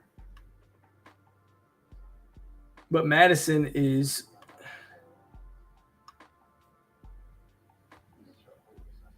six, while Abrams comes in as 5'11", 175. Madison comes in as 6'3", 190. Abrams, is also your track speed type guy. So, but we'll see, man. We'll see. Like I said, Florida State, you look at the wide receiver recruiting right now for Florida State, and we know they're after Jeremiah Smith. Not saying you get him, but you trying to. It says we're warm on Cameron Coleman, though I haven't heard like he's been around, so I don't know what's going on with that. But that's the wide receiver out of Alabama, number 4 wide receiver in the country. And of course, we've talked about your boy Trader, who's an athlete. And then you got James Madison. You also got Elijah Moore, Kobe Young. Somebody's out of New Orleans. I'm not worried about wide receiver recruiting. One guy I know that I won't say I know, but that I'm pretty confident goes nowhere is BJ Gibson. You also got Ricky Knight. So my question is, what are they recruiting Ricky Knight as? I think they're going to make a strong. I think they're in a good position for Ricky Knight, man. What is Ricky Knight? Is he a wide receiver? Is he a DB? I know Miami thinks they're going to land him too. I see Pat Surtain is recruiting him, so they're obviously recruiting him at DB.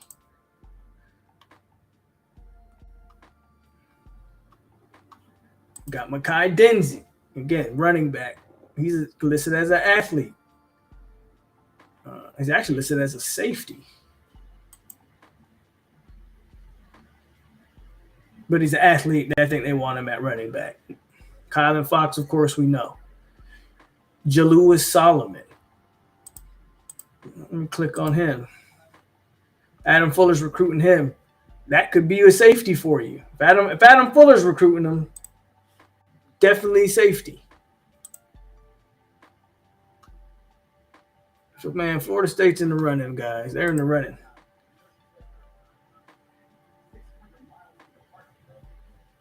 I think BJ Gibson's pretty good.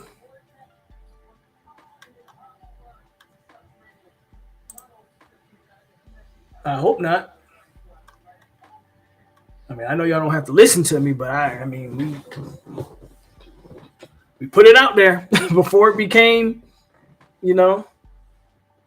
told you about that one. So I would hope no one comes and acts like the sky is falling when he goes elsewhere.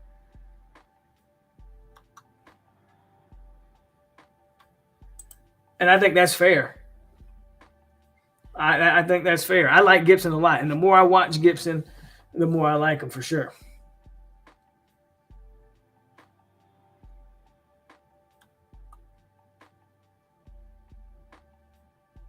Yeah, Madison's the big body. Yep.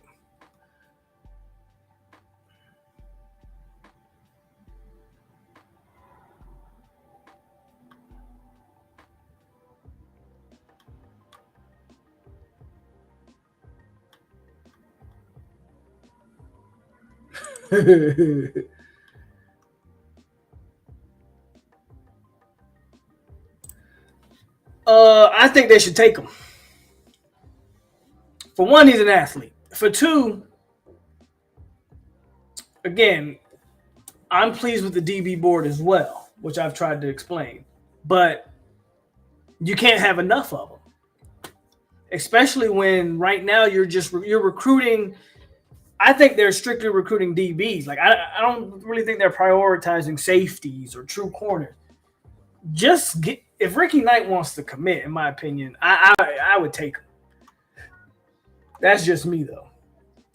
I don't think Ricardo ends up here, but I could be wrong.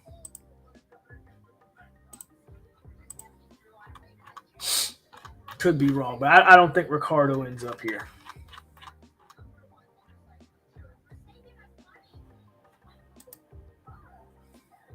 You go to this. I mean, I know they're again. KJ Bolden keeps flirting with us, so as long as he keeps flirting, he's an option. So Quan Patterson, that's a guy that I'm very interested. One of the Shamadan kids. Him, Trader, and who's the other one? Him, Trader, and damn, I forgot the other one that quick.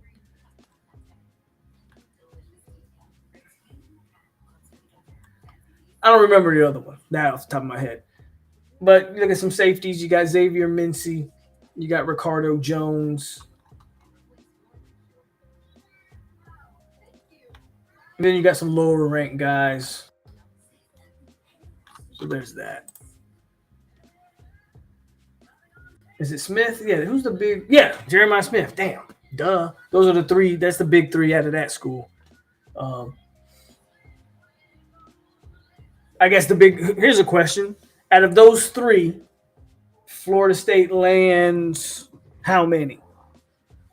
Trader, Patterson, Jeremiah. Do we get one of those guys? Is the question.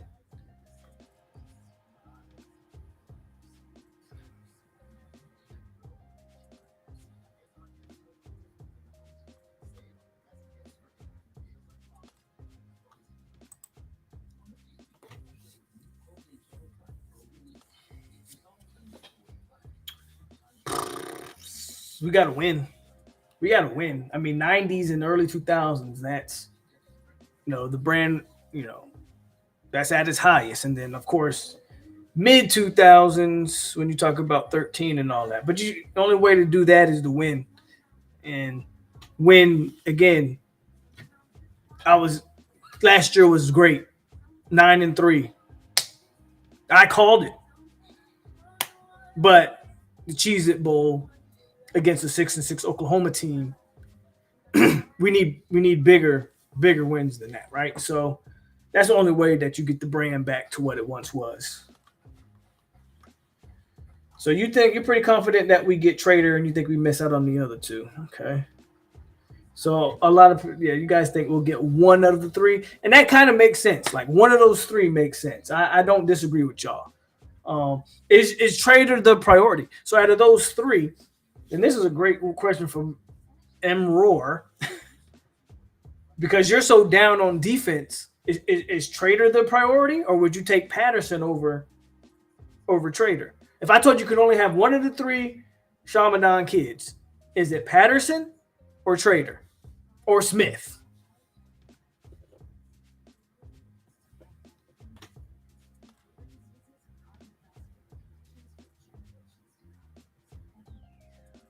So you would prioritize Trader. Okay.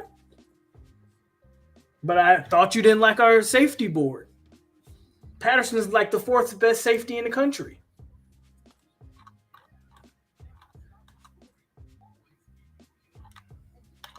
Patterson is he's the fourth best safety in the country. I mean, we're pretty set at wide receiver, right? So you're obviously not that mad. I mean, you don't care that much about safety if you would take Trader over Patterson. I'm just asking though. I would take Smith over all of them for sure. Smith is that guy for sure. I think Smith is the real deal. But I'm gonna be honest with you, bro. I would prioritize Patterson over Trader. That's just me. I think Smith is in a different league. I honestly think Smith is in a whole different realm than Trader, personally. And if I'm not getting Smith, I might prioritize defense more for the simple fact, Trader for me, I already got Hakeem and Venjarius Jacobs. I already got some wide receivers on deck. I got Dustin Hill. I know, believe it or not, Dustin Hill. I don't know.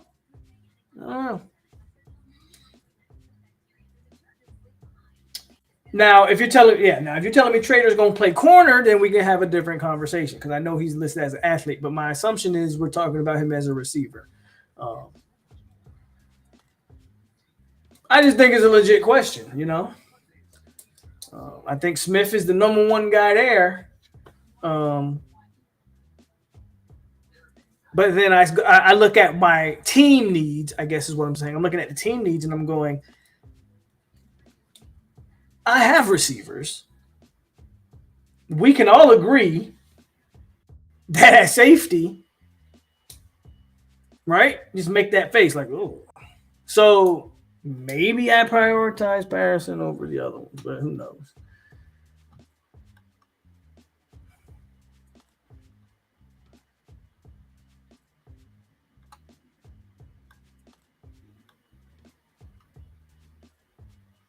If you can't get either, prioritize Cam Coleman and then Jameer Grimsley, the safety. Hold on. I didn't see him when I was looking up safeties. Is he a safety or is he just considered a DB? Does he play like corner or let's see. This D line, offensive line, quarterback. Here it is, corner. Corner, I need Lester. There's Jamari Howard, Wardell Mack, Kai Bates, Jameer Grimsley. He's 6'3", 185. He's kind of built like a safety. That's the guy you're talking about. Okay. That's what I say when I talk about I'm not worried about DB recruiting, though. That's what I keep telling y'all. Like, bro, they got a bunch of guys on this DB board. We just got to be patient with it. Well, we're not getting Ricardo Jones. I don't think. So for me, it's, Patterson would be a must. Now, if you're telling me we get Ricardo Jones, then that, of course, changes who you prioritize.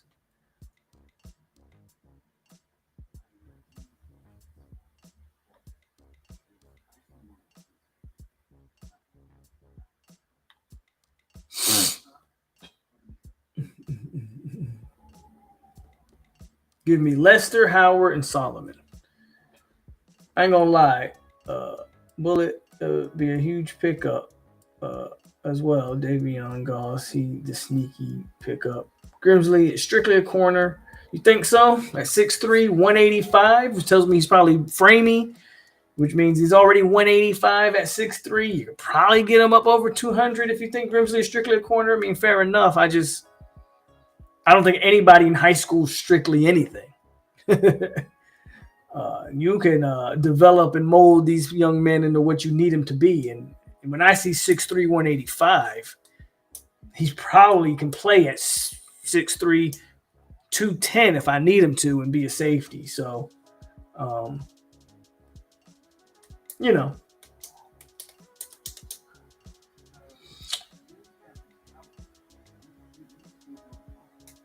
I won't go that far, Anthony, but my point is simple about when we start talking about receivers. Unless I have a transcendent player at receiver.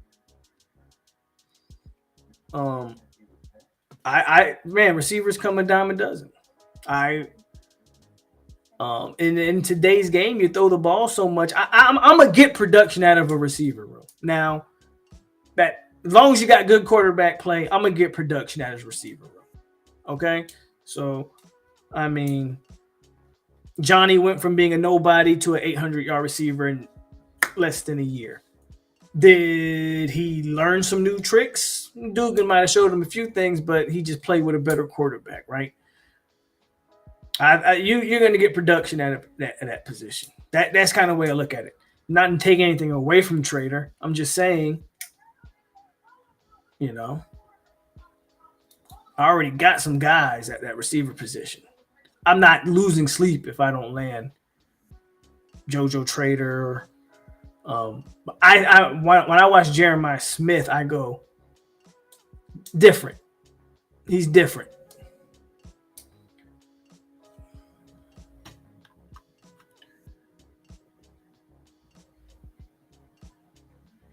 No. What's Gators? First of all, I think you're talking about the 2024 schedule for the Gators, and that's they play like Texas. They got a brutal schedule in 24. They play Miami, Florida State, Texas, like Bama. They got a crazy schedule in 24 for sure. But first of all, I've always been a Big Ten guy. I've always said if we're gonna lead, let's go to the Big Ten. But I mean, you gotta play the games.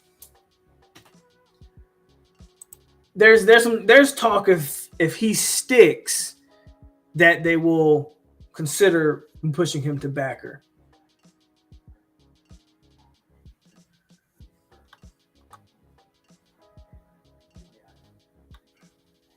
I didn't say he wasn't. I just said that doesn't mean he's, it doesn't mean he's irreplaceable. I don't know. We just gotta have. There's one of those things where we'll agree to disagree. Right, like awesome if we get them, and I'm just not losing sleep if we don't. It's just the way I view the game, so to speak. Right, we're no longer trying to flip the receiver room. Receiver room's nice and healthy, and when I look at it from that lens, I'm not saying he's not a priority. But if you look at my receiving room right now, who I'm bringing in and recruiting, even if I miss a guy, I'm still bringing in BJ and Camden Fryer, and I'm probably going to bring in some other guys. I'm just saying, like, I'm not worried about a receiver. I'm not going to sit here and if I got Trader in a position of need, and I figure they're of similar caliber of player, I'm going to take my position of need. So if you tell me Patterson and Trader, and I'm looking at my receiver room, and I'm looking at my safety room, I'm taking Patterson. Patterson is the need. He's going to fulfill a need. He's going to be able to play day one. There's no guarantee Traders playing day one. Might be, might not be. I've seen plenty of five-star receiver go awry. George Campbell was one of them.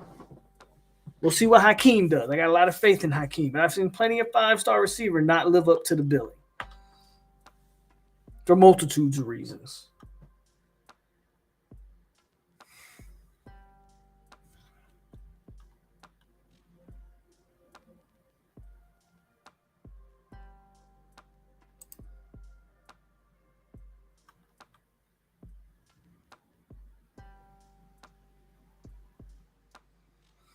Am I losing sleep if we don't get Patterson but land Hester, Howard, and Bates? No.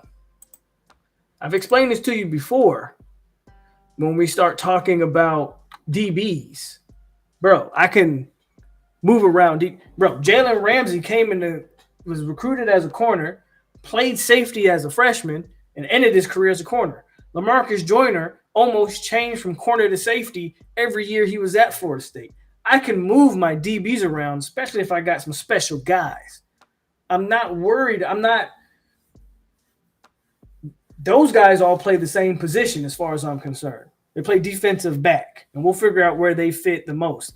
me personally, again, I think they should move AZ to safety this year. Doesn't mean he can't be a corner in the future, but he's going to fulfill a need at safety. And he has the skill set to play it. So no, I'm not going to lose sleep over missing Patterson, but gaining 3 DBs.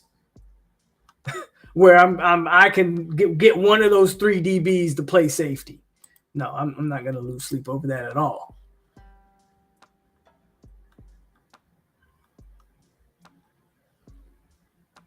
I think you're changing the argument. I was strictly talking about the 3 players from the same school. Now you're bringing in all these other people.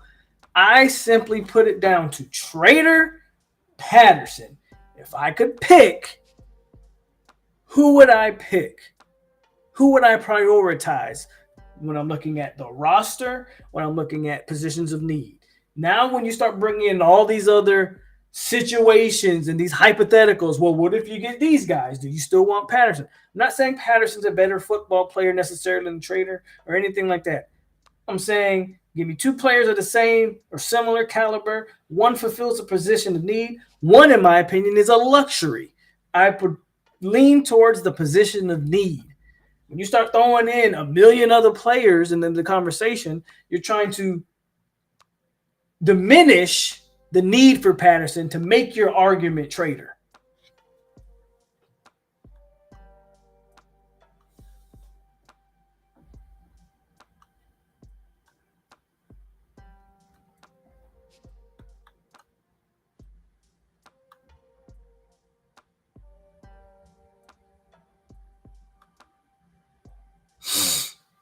It's going to be a lot of room next season in our wide receiver room. Wide receiver is needed in the 2024 class. Let's see. Is there? You're going to probably lose. I mean, there's no guarantee you lose Johnny, but the assumption is you'll lose Johnny and Coleman. Coleman's kind of made it clear this is a one-stop shop for him, even though he has 2 years. And you're going to lose Winston. Everybody else is coming back, and then you're going to add whatever receivers you bring in, and there's always the portal. So, again, I don't know how much of a need wide receiver is for next year, if I'm being honest with you. You're going to for sure lose 3 guys. Now, granted, you can never predict the portal and things like that, so you may have guys leaving the portal, but you can't predict that. I'm going to simply predict NFL and graduation. Winston Wright's going to graduate. Johnny and Keon are probably going to the NFL. That's only 3 guys. Portier, all these other guys. I don't think we're going to be hurting for wide receivers next year. You guys forget that next year Ja'Kai, Tron's back, Darian Williamson's still there, Jacobs, Goldie Lawrence, Hakeem Williams, and the great Dustin Hill. I mean, that's 7 guys that's returning off the bat. That's not counting whoever you bring into the class. And then again, you can't predict the portal. I'm sure they'll target someone in the transfer portal. I'm not worried about my wide receiver room for next year. Just not.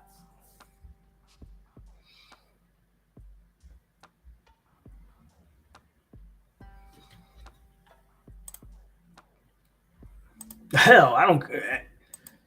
You might make my point even more, Cool Breeze. I don't care if he's legit safety or linebacker. Hell, we need both with the way we're recruiting backers. So it might prioritize him even more if you ask me. That boy Luke showed out at Elite 11, finishing 3rd behind. Yeah, Luke did his thing. And this is where we're just going to disagree. I don't know that, and you don't know that. And as a matter of fact, show me where – let's do it. Because you're putting a lot of hype on Trader, and when's the last 5-star receiver to start game 1 and be that dude? Well, let's go back and see, because 5-star receivers, regardless of how talented, usually take a while. But I'm gonna go back, and let's see. Let's go to it would be 22, right? 22 position receiver. Evan Stewart, Luther Burden, Chris Marshall. So those are the 3 5-star receivers of last year. What was Evan Stewart's stats? I think Evan Stewart had a decent freshman campaign, right?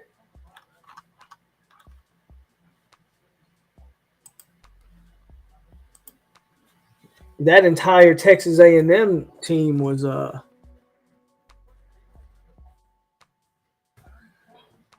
let's see, there we go. Evan Stewart. As a freshman, he had 53 catches, 649 yards, 2 touchdowns. Okay, cool. Not bad. That's good. Those are good freshman numbers. Are those no. Can I not get someone else to do that? Maybe, maybe not. Those are good freshman numbers. Let's go to the next guy. Where's the next guy? The next guy was Luther Burden. Okay, let's look up Luther Burden. He played at Missouri, so he probably didn't do a damn thing. But we'll just look it up. He's a 5-star receiver. There he is. Luther Burden, Mizzou.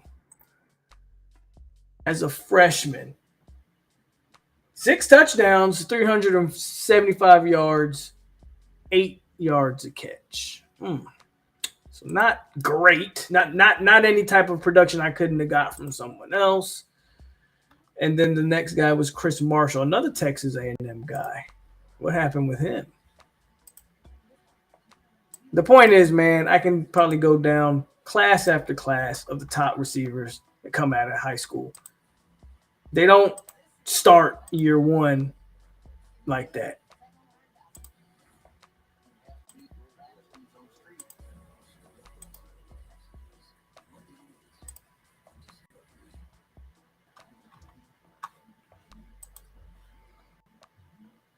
Like Ja'Cory Brooks at Bama didn't do a damn. Like, what's he been doing? I'm just looking. And Mecca. That's the Ohio State kid. I don't know what he did as a. Let's see. I just want to see real quick. What did he do as a freshman? I think he had a big year last year. He also plays opposite of the best wide receiver in the country. I want to see what he did. So as a freshman, he had 191 yards. He had over 1,000 last year, but he's a sophomore last year. As a freshman, he had 191 yards. Again, I don't got to prioritize a receiver day one. I'm just not doing it. It doesn't mean he won't be great in the future. I'm just saying. I'm just saying.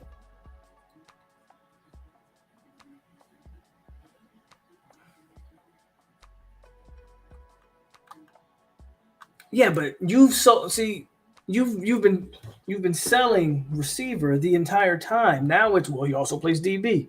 Okay, where do you want him at? If you want Trader, do you want him at receiver or DB?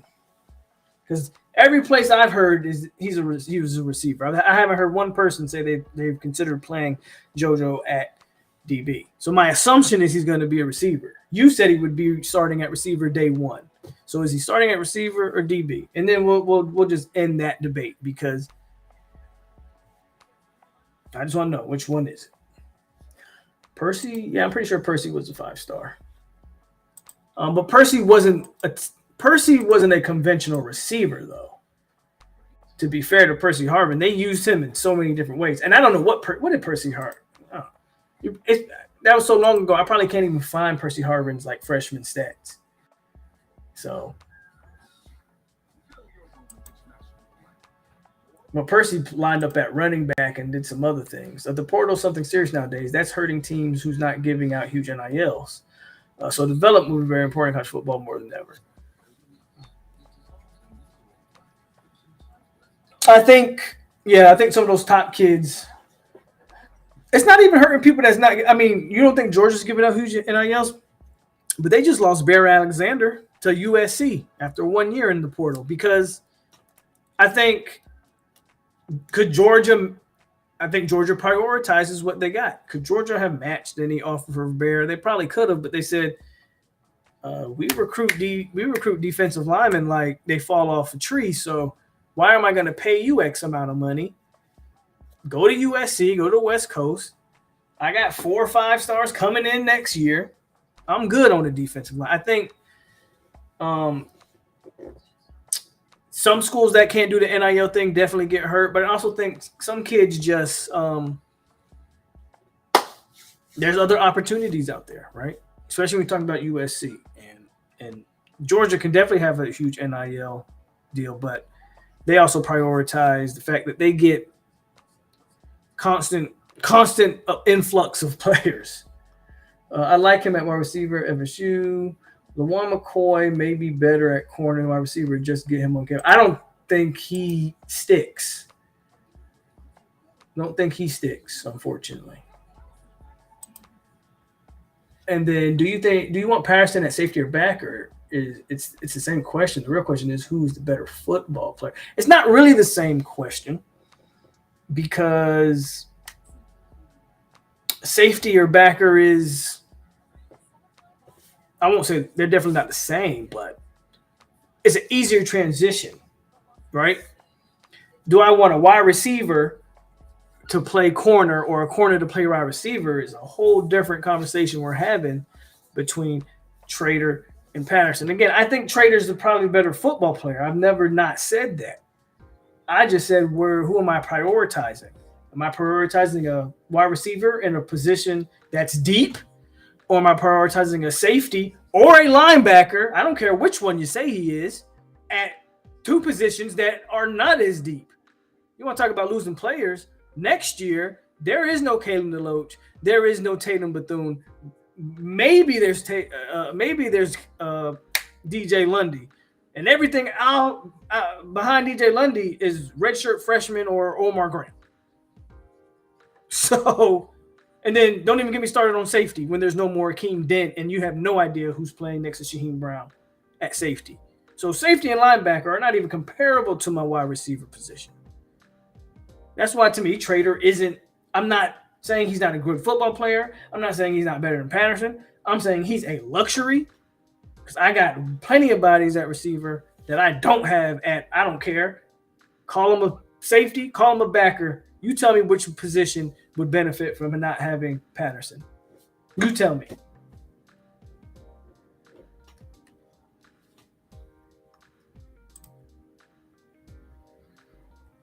And even if you think, let's just play the corner game.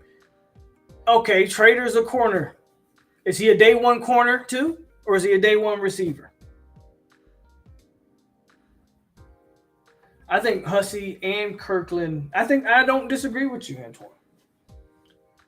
I think Joseph's a corner. The JUCO kid, yeah, okay. Ashton or Baker or whatever. I mean, if that's who we counting on, a guy who didn't even play his 1 year at JUCO. I mean, again, if that's what we counting on, doesn't mean he won't be good here. But bro, that's you talking about JUCO, and I'm looking at wide receiver room, and I got Dustin Hill and Hakeem. I'm sorry, I just it's not. I can't do it. We may put a bill with the $10 dono. Shout out to the squad, but we still coming with, man, stop. I'm glad there's some hype around Louisville for sure, but we're not worried, man. We're not worried. Yeah, get more money. Yeah, more money. Yeah, I think Joseph is a corner, and I think they may start him at nickel. Who knows what he becomes? But I do agree, corner, nickel will be where he starts at. I like Kirkland a lot. I think they like Kirkland at corner more than safety. I think that. We'll see what happens with him. But I know throughout the spring, and it sucks we didn't get to see him in the spring game, but I know Kirkland was playing a lot of corner. And Quindarius Jones was the guy they kind of had back there at safety. Quindarius Jones had a pick in the spring game. So that's another guy that I don't know if we can sleep on, Quindarius Jones. I don't know where they like him at, but he can play either or. I said this about the last recruiting class with the DBs. Not a lot of high-ranking guys. Hussey is the highest-rated guy. Hussey and Edwin are your two 4-stars. Kirkland was a fringe 4-star, so however you want to classify him. Then it kind of goes into Rawls and Jones as being your lower-rated guys, but a lot of length, tall, rangy guys, and just a lot of athleticism in that group. Maybe not the most highest rated players in the country, even though Hussey's was up there, but everybody else maybe not the most highest rated guys. But I love the skill sets of all of those guys. I really do. I think last year's DB class is a little bit underrated from the standpoint of just they didn't go out there and get a 5'10", and no knock on this, but they didn't go out there and get 5'10" Hunter Washington, right? They went out there and got some 6 foot and up guys who, hey, if they can't play corner, I think you fill them out and you can play them at safety. I think that's going to be the kind of the thought process going into this year too.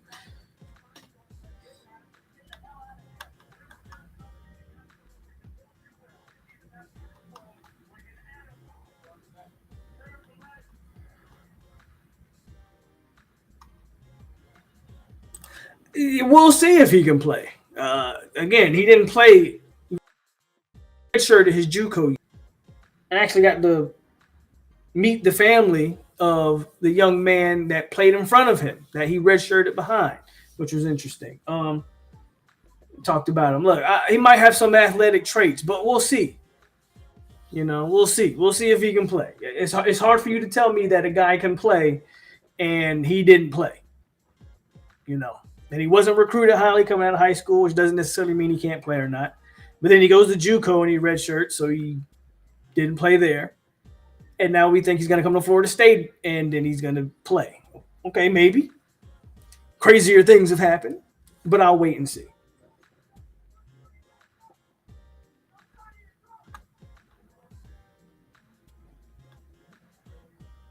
Woodson went out strong. I think Woodson signed a solid class. Again, in terms of versatility and just a different skill sets. I know he didn't recruit the highest rated guys, but I don't know how good Rawls is because I didn't get to see him much. But I like Quindarius Jones's athleticism. I like Kirkland's athleticism, right? I like those two. And I know Jones was ranked pretty low, but I like what I see.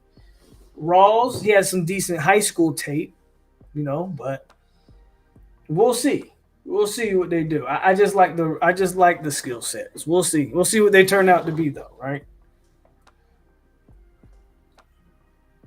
Because at the end of the day, everybody looks good in the spring, but we're gonna see who looks good against real players. Or that's the wrong way to word it. In real games.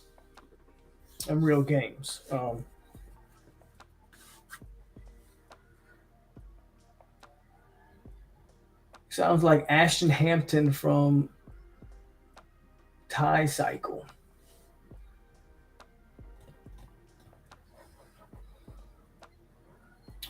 If Hussey and Joseph went to Miami instead of FSU, that room, yeah.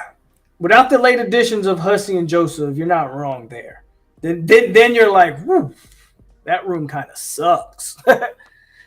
But yeah, nope, you were able to get both of those guys. So got to give credit where credit is due. Just an example of how good of an athlete Joseph is. He started at slot receiver, corner with Smith. No. Edwin played ball, man. Edwin can play ball. I know. I'm not worried about, again, I like Edwin. I think he's going to start out in that nickel spot. He might be good enough. Edwin's not a small dude. He's like 6 foot. He might be good enough to play on the outside. We'll see what happens there. No, getting Edwin and Hussey was huge for that DB room. My only issue with our DB room is that we're young. At safety. Behind Shaheem and behind Akeem, there's no depth. There's no game depth. There might be some young talent. Kirkland might be talented. Quindarius Jones might be talented if he's a corner or a safety, wherever he is. Conrad, talented. The Baker kid might be talented. There's no game experience with any of those. No college game experience. Right? So that's troublesome, in my opinion.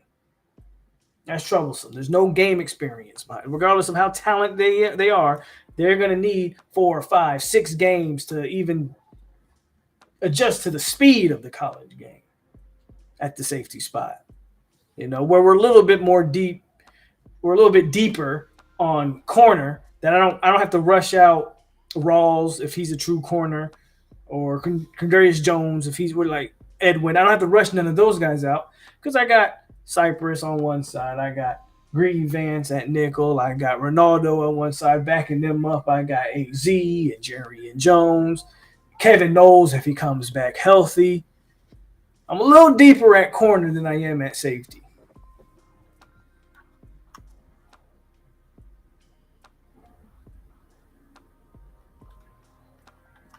So, but yeah, man, hit the like button on the way out, y'all. It's solid show tonight. I just wanted to hop on here and do some some open mic stuff, man. And we just gonna talk about. They got Raw's listening like at 6'2". Just want to get on here and do some open mic, man. Talk some football. So this was good. Appreciate everybody that tuned in, man. Nothing too crazy tonight, but I'm always down to talk ball. And even when we differ on opinions, look, we all got them. My opinion is no better than anyone else's. It's simply my opinion, and we all have them. So, if for whatever reason we went back and forth tonight and differed on opinions, don't take it personal. It's just my opinion. At the end of the day, I don't know anything. I don't know shit. I'm just a light-skinned dude on YouTube that talks football every now and then and tries to, talk to other people that like football. So, as always, man, what if Destin has a punt return occurring? That would be more than I expect from Destin, so that would be amazing. If Dustin Hill gets a punt or kick return this year, Florida State is going to the national championship. I said it here first. Word is KJ is coming for another unofficial. Yes, he is. I think it's Monday, actually. KJ will be on campus Monday for an unofficial. And as long as he continues to entertain, I talked about this earlier, Antoine. You probably showed up late, so you didn't get to hear it. But we talked about KJ earlier, so I'll talk about it a little bit before I head on out. As long as he continues to entertain Florida State should continue to recruit him heavily. So, as long as he continues to show up on campus and then Florida State should continue to.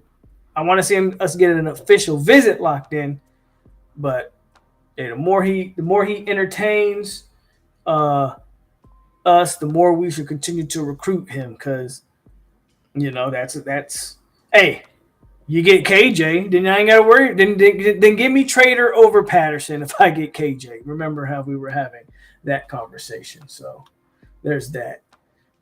Timmy stuck with Jerry and narrative all season, and it ended up working. Good for Tim. I'm not as high on Jarian as other people, but I can admit that Jarian played better down the stretch. We'll see how he finishes his time at Florida State. You think Greedy follows up with his solid? I hope so. I hope. My only issue with Greedy is he's small, man. But he plays how you want your corner to play. He's a smart player. He's got dog in him, but he's small. That's my only issue with it. But I hope so. I hope Greedy continues his growth. I hope Jarian picks up where he left off at the end of the year because God knows he started the year off terrible. I hope AZ develops into a constant contributor. Like, we got some guys at DB, that corner specifically, that they just got to take the next step. Same thing with our starters, like Ronaldo. I thought he had a great year last year. I mean, it wasn't all ACC or nothing like that, but it was good enough. But now can he take the next step? And then Fentrell Cypress is a guy who you're coming from Virginia, not a lot going on there, no expectations. How much was that PFF grade of you being like a 90 overall or whatever it was? How much is that just a product at playing at Virginia? And how much is it going to translate to coming to Florida State where you're going to cover the best guys and teams will pick on you? LSU will try Cypress early because they know he played at Virginia last year. LSU's gonna pick on Cypress early. If I'm any team, until he proves me otherwise, I would pick at Cypress before I picked at Ronaldo Green, because I got tape of Ronaldo Green playing LSU, playing Clemson, Miami, and teams with comparable athletes. My problem with Cypress is, or not my problem per se, but the issue that could be with Cypress is, yes, he played Miami and teams like that too.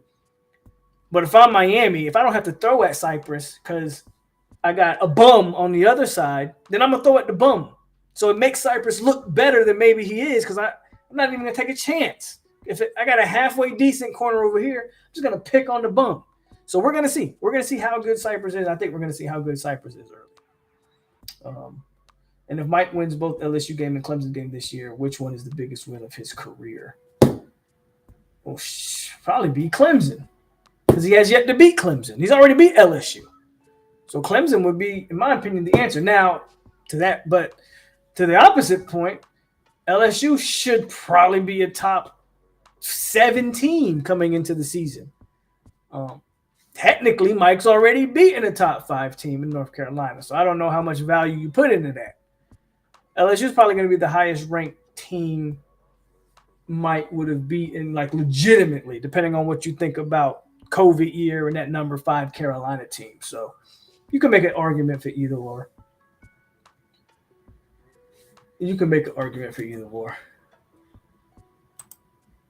Antoine, I'm not even mad at that. I think that's, first of all, he has the higher ceiling for sure. And theoretically, you would want AZ to really be pushing one of those two guys for that spot. So, but all right, y'all, I'm going to get on up out of here. It's like 1:30 on the East Coast, 1:40 on the East Coast, 12:40 here. So we're going to head on up out of here. But like always, man, thank y'all. Hit the like button on the way out if you didn't hit on the way in. More off-season talk as we continue to keep this thing going, man. But I appreciate everybody who comes in, shows love, and just kick it with me on a Saturday or whatever day we choose to come in here and talk a little bit of football. That's what we do over here. As always, man, it's your boy POLK over here on 863 Seminole TV. Y'all stay classy, Seminole fans. And we are out here, Gold Knowles. And again, happy Father's Day to all the fathers out there. No one makes a big deal of our weekend, so I'm trying to make a big deal of it. Happy Father's Day, man. You're not going to get the big dinner probably. Nobody's going to do nothing for you but buy you some socks and stuff like that. But I appreciate the real fathers out there, man. Y'all have a good rest of y'all's Father's Day weekend. And Juneteenth, if you celebrate that. Happy Juneteenth, man, for sure.